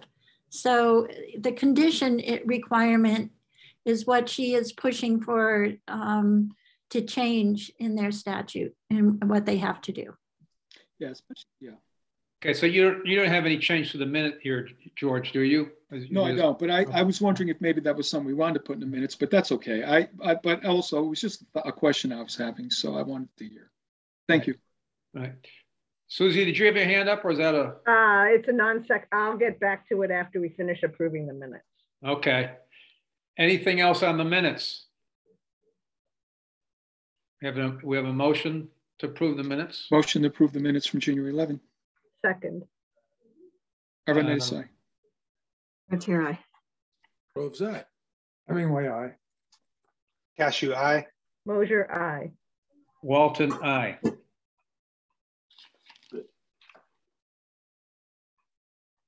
Okay, next topic we had here was initial fiscal year 23 budget review. We talked about this at our last meeting. And what about the regional? Oh, okay. Yeah, let's go to the regional first. That's right. We missed one. So there was a meeting on the 18th. Yeah. And there was a discussion about about the regional school and the budget and possibly an assessment discussion. Susie, so it looks like you might have some. Yeah, I do have something for that. I watched the meeting, but I just want to throw in one more thing about roofs is that some of the cannabis money, I can't remember if it's the sales tax portion or the excise portion, is meant to go to the MSBA. So we could also say, well, you have a new revenue stream. You need to be taking care of buildings that are 28 years old. That's good news. So they have more money available. That's really nice. It's specifically written up. They had an increase of 50% last year and didn't help us at all. Thanks, Becky. Just burst our bubble. Wow. On the regional school meeting, did anybody else here attend or look at the video or something? I just looked at that section of the video. If folks want to watch it afterwards, it's very convenient. It starts at the 2-hour minute for the meeting is when they discuss the budget and assessment. AJ, would you be able to find that link and email it to us? Yeah. That would be really helpful. Mm-hmm. I think it would be good for you guys to watch it. Yeah. One of the things that I heard, I'm not sure when it came up in the meeting, was somebody said, so did you hear from any of the towns afterwards? And Mike Morris and Doug Slaughter said, no, nobody contacted us. And so that's why when I suggested that we write something, I do think it matters. That, yeah, it's not like we're going to bring any new information, but it's important for them to know that we're following along and we reinforce what we've asked them to know. But they seem, I don't, why would they think they were going to hear from people? But that's what they thought. The other thing was, I can't remember who it was. I think it was Peter Demling that said, so we have towns that truly disagree. We don't see any movement towards agreement. It's going to be the regional school committee to make a recommendation. Might as well just leave it where it is, which is 65%. Because of the non-reconcilable differences and because they are working on a lot of things, and that's how they addressed that piece. I don't know if when the governor's budget comes out, which they were looking forward to hearing from, if it will loosen anything. But again, it would be good for maybe our committee to reiterate our position and why. Once again, I think it's been lost track of the document that was signed by school committee members, school and select boards, because it was before the charter, that said we're working towards ability to pay. And so we might refer to that and re-emphasize this is where we are, this is why we're here. Maybe even sooner than waiting, maybe precede the governor's numbers, so that we're still there in the pile saying what we say. Because at this point, what I heard, and I don't know if AJ heard it differently, they were saying stick with the 65. Yep. And my concern is that it was specifically Peter Demling who threw that number out. And I feel like among the committee members, I think he's the one that's most, sympathetic or understand, I think best understands our position and why we've advocated for it. So the fact that it came from him was a little hard to hear. But. And also it came from him because he is hearing the other positions too. So he's got Andy saying go backwards. He's got Julie Shively saying go backwards. He mentioned that John Trickey said, yep, we pay our bills. So these are different positions that they have to hear from. It's not only our position that they're working around with or against or whatever. He said there doesn't seem to be any middle ground here, any change in the positions that we've heard. So we'll just stick with 65. That's what. Yeah, and I would just, the only thing I would add is I think from his perspective, it's like, if the purpose of these meetings is for us to achieve consensus and we're all just sort of sticking to our guns, then the regional school committee is sort of left with the role of having to just propose, a method and hope that it gets passed. And so I think that's kind of the way he was viewing this, is that the towns can't seem to come up with a better solution, so it's up to us to just propose something. George and then Bob. So I agree with the idea that before the four-town meeting, we get a letter in the school committee's hands that they can read from us, reiterating our position. And I think there's a lot of things to be said, but I think the key points are, Shutesbury has advocated for quite a number of years now that it's an equity issue, an income equity issue, and the state has deemed Shutesbury as a town in need. And under the statutory method, our needs are met. And that was our position. That is still our position. We have agreed with this region to slowly work our way to that position because we understand the negative impact that moving all the way would have. And I think we need to reiterate that. There was a member on the school committee, regional school committee. What would other towns do, right? We talked about this in the last meeting. And so we want to remind her of what we've been doing. And then in the third point I think we need to mention is the voters in this town have been paying very close attention to this issue. They are well of this issue. And regardless of, I don't know, I wouldn't say it this way necessarily, but regardless of what the regional school says, it's going to be the voters in Shutesbury who are going to want to see an increase. And they're going to be maybe not so supportive of not seeing an increase that they've been seeing year over year. Bob.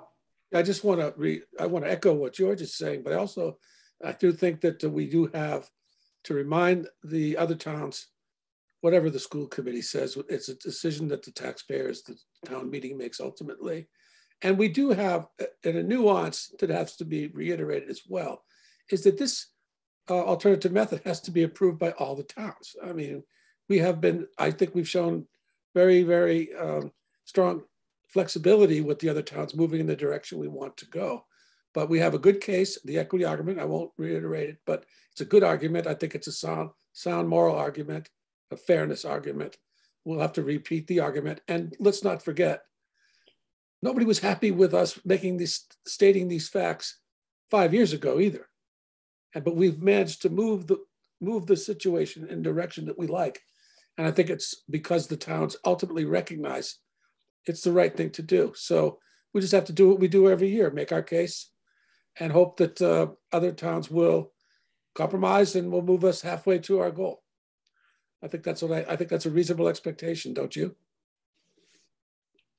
Becky, I think I saw your hand up, and then Susie. Bob, I'm feeling like we may have missed the window. this is a decision that, you know, when the school committee votes, it's over. So they are planning a last for town meeting. Did everyone get that notice today? So I think it's going to really matter if we can find a way to bring the other towns into a compromise that shows a bit of an increase, even if it's only to 75. But we've got to maintain momentum somehow. This is not good news. You know, Becky, I don't accept the fact that it's all over. I don't think that the school committee gets to make this decision. They get to make the recommendation. They totally get to make the decision, Bob. Oh no. Why are we having a 4-town meeting then? Yeah, but what warrant article shows up on our at annual town meeting is determined by the school committee. They determine what goes on all 4 towns' warrants. See, just respectfully, I like to say the school committee is proposing a budget right now to the 4 towns. That hasn't been solved yet. That's got to be hashed out between the various committees on the 4 towns. The school committee is a part of that. The other towns have finance committees. The other towns have select boards and town councils and so forth. There's no budget yet. The budget hasn't been approved yet. The budget's been proposed by the school committee, but there hasn't been hashed out which budget will be presented at town meeting yet. But Bob, the school committee is in March, they're going to have a budget. They're going to vote on a budget that includes an assessment method.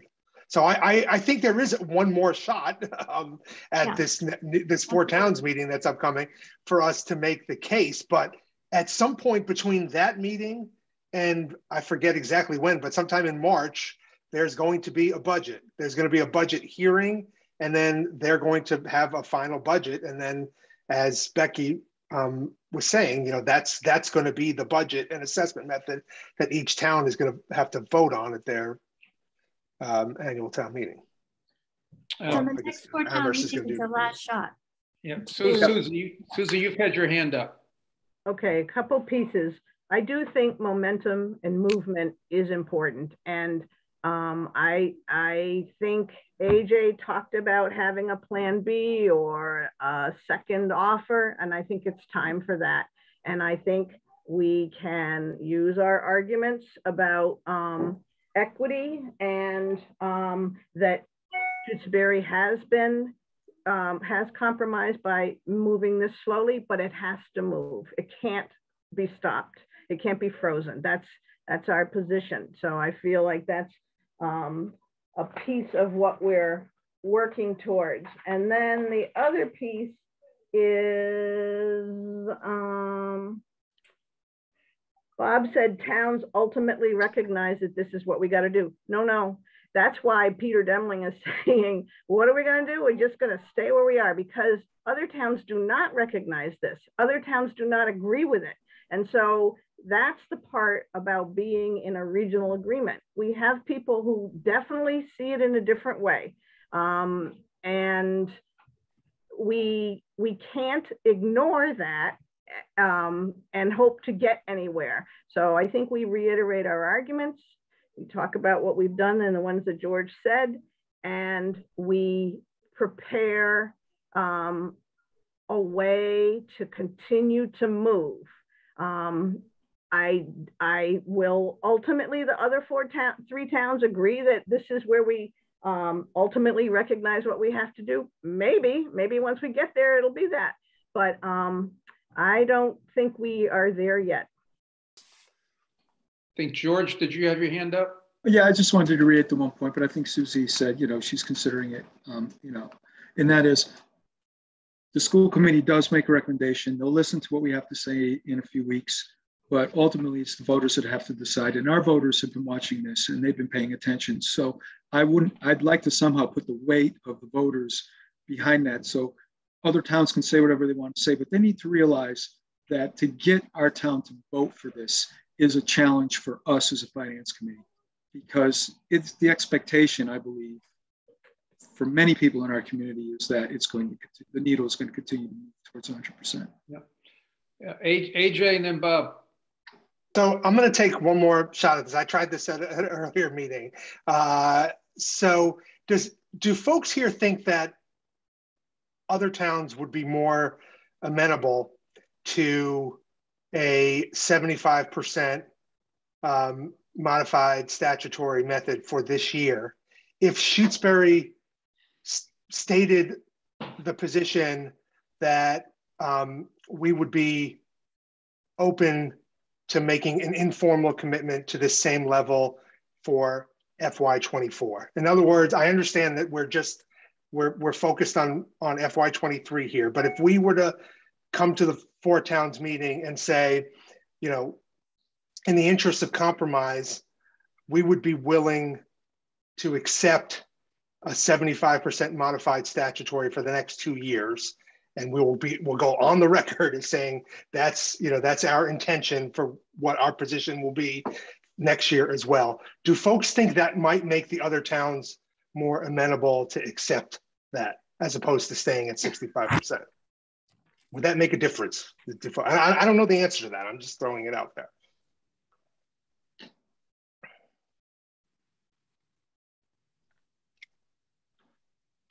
We get a couple of hands up, Susie, and then Melody.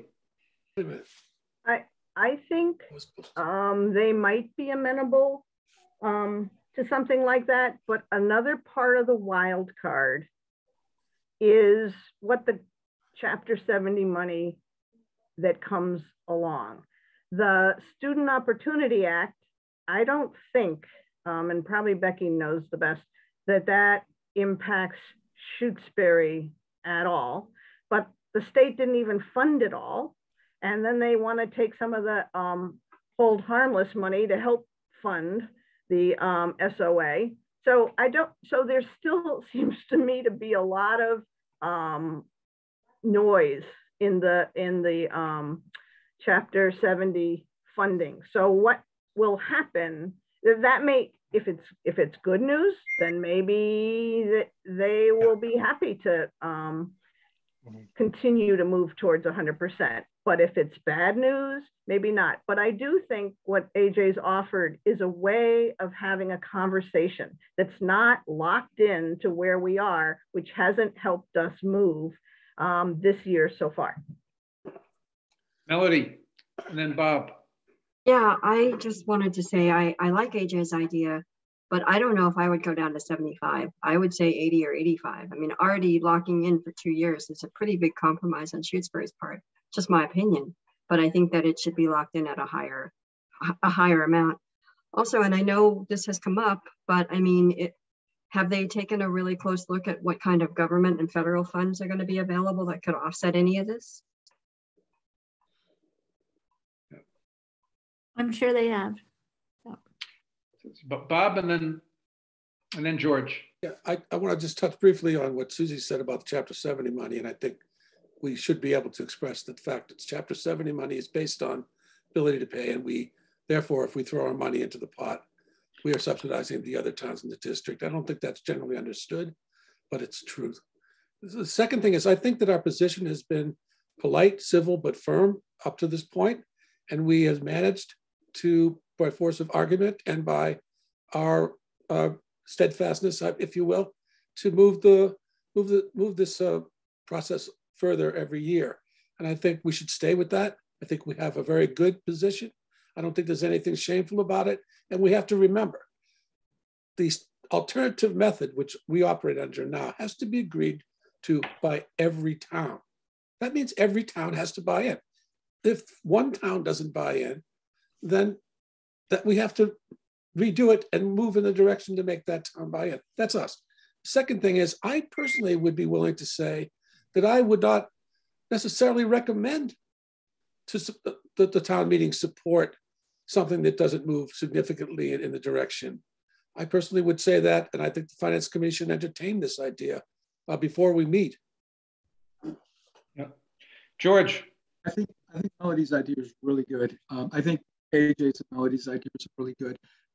85% instead of 75%, because 85% puts us at the 50-50 mark, where 50% of the funding is from the minimum contribution and 50% is from the regional agreement. And that can look, if we point that out to everyone, it's actually 48.6 and 51.4. But if we point that out to the region, that looks like we're making a compromise where we're saying, okay, 50% of the budget is based on ability to pay and 50% is based on the regional agreement, which is enrollments.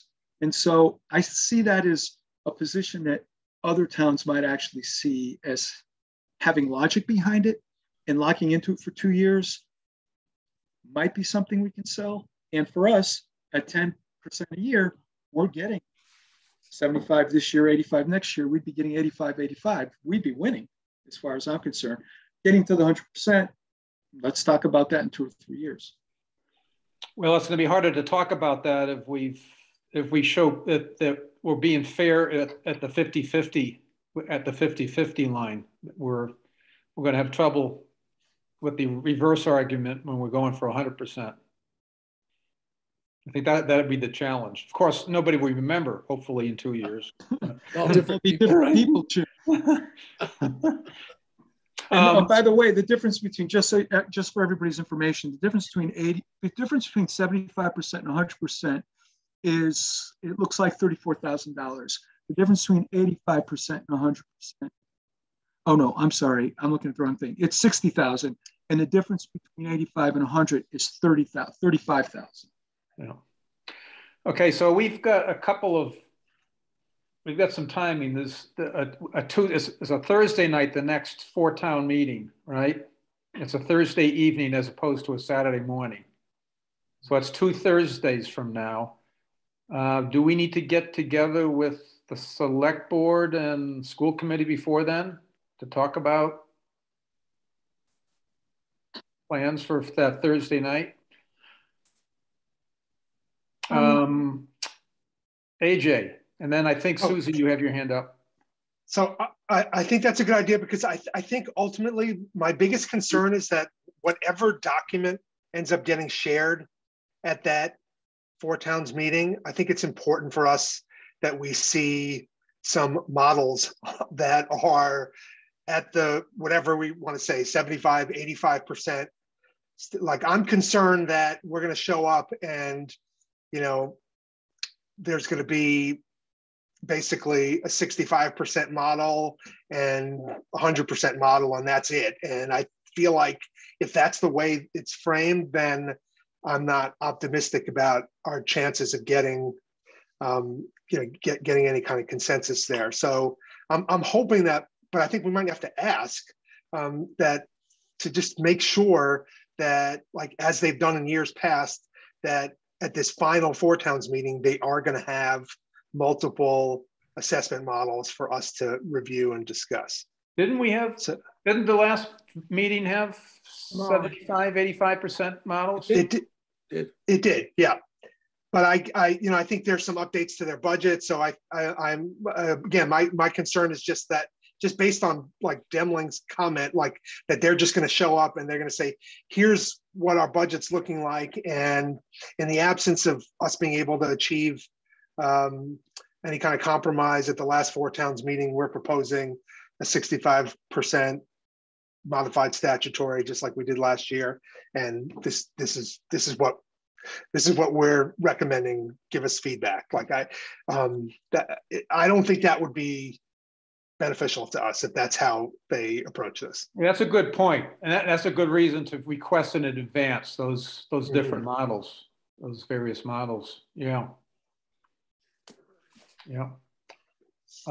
Susie and then Becky. So I think that what Demling captured was that there has to be seen some kind of process, some sort of listening, not just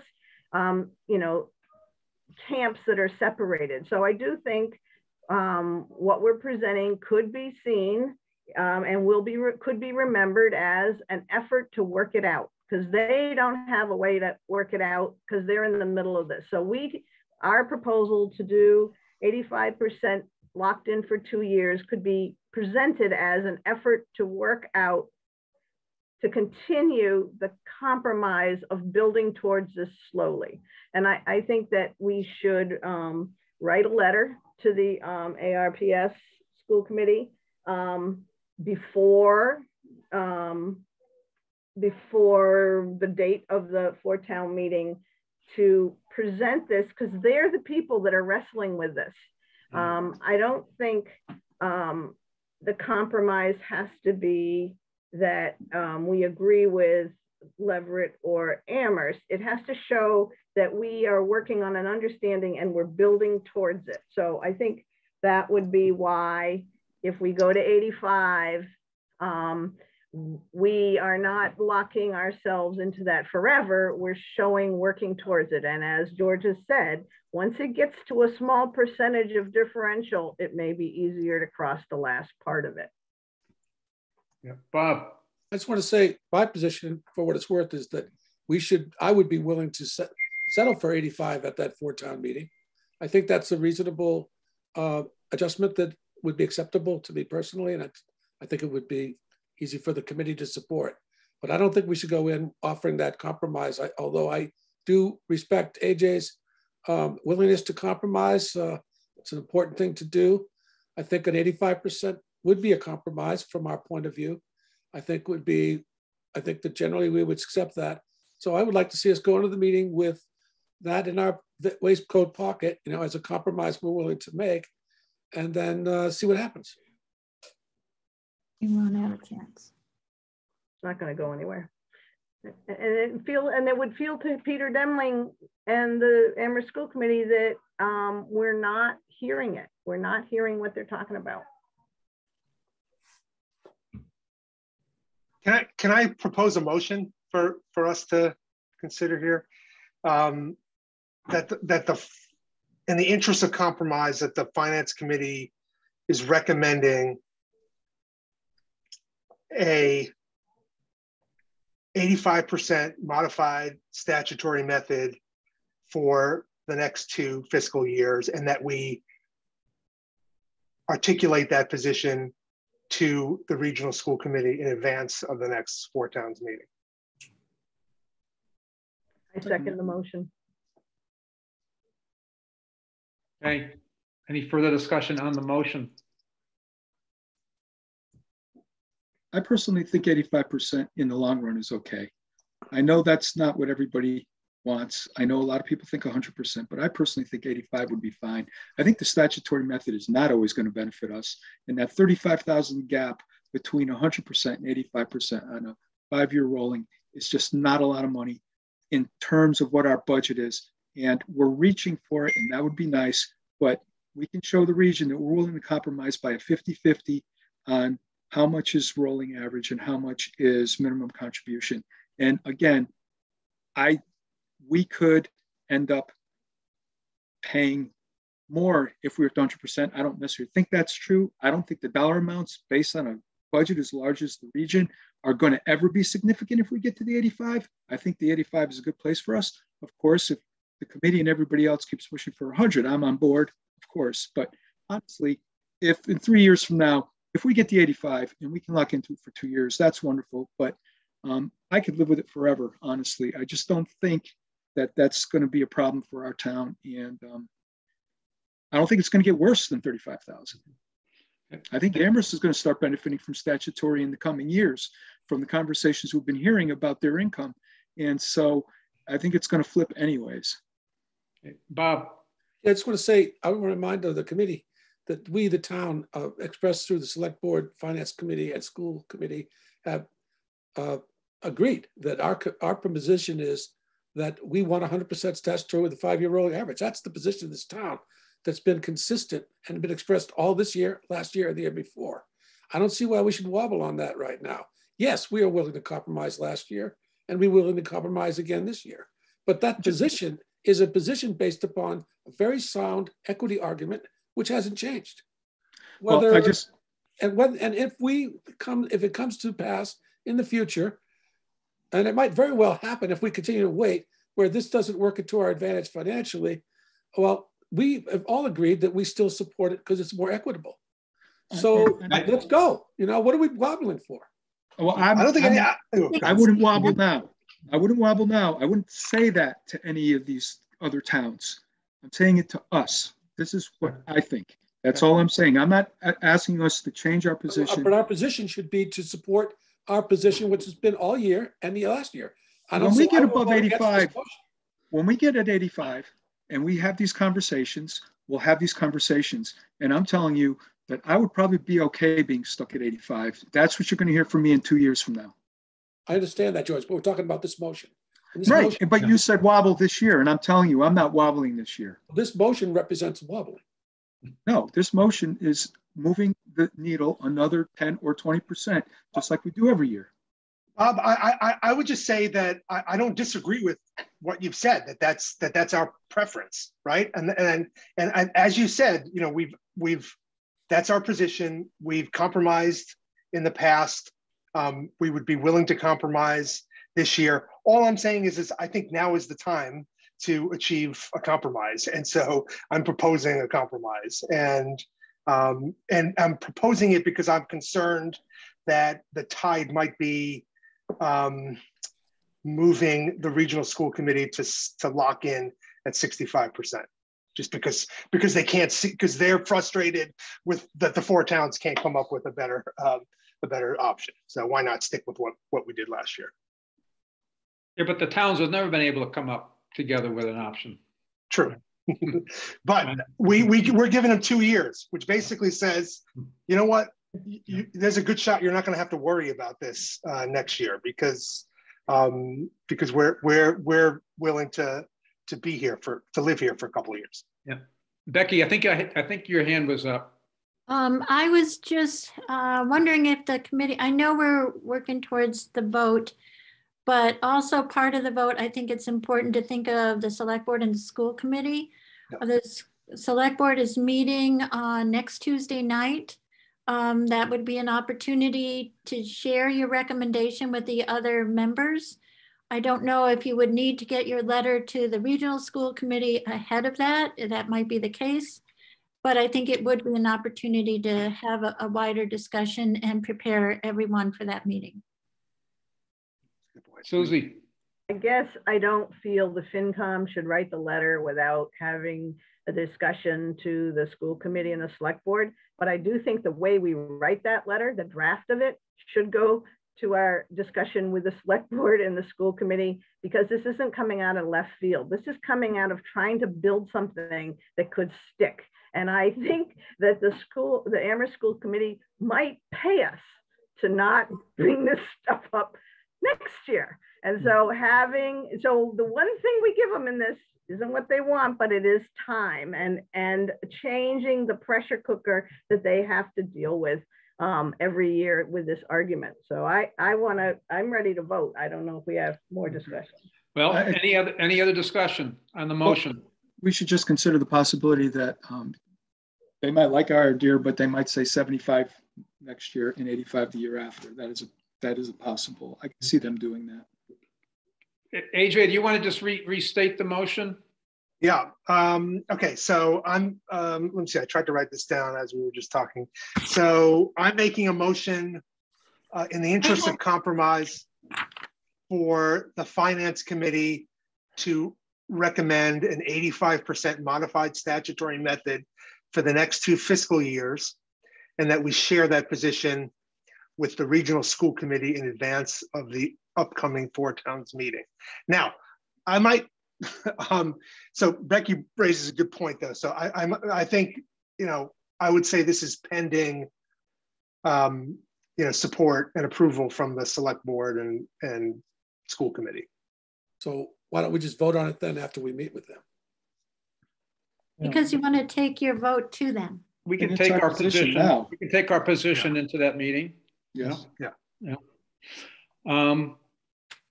Can we vote, or is there more discussion? Okay, let's have a vote. Barnett, aye. Hunter, aye. Groves, nay.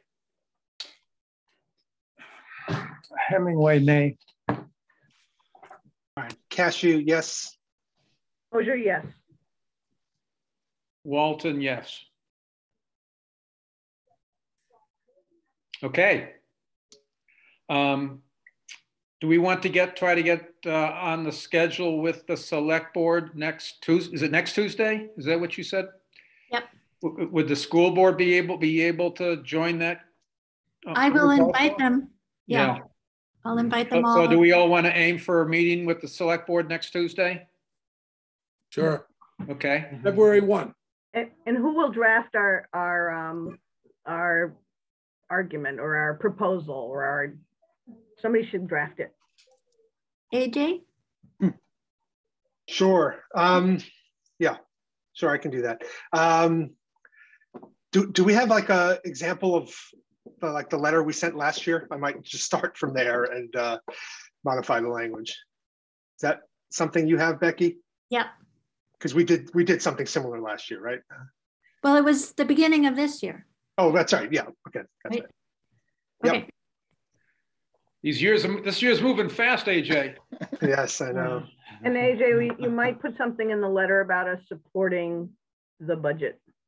Yes. I mean, I don't know how you want to say it, but okay. That was one thing the entire Amherst Regional School Committee agreed is that they do not want to cut the budget because there's discussion about whether those new classes they can offer would have to be ditched.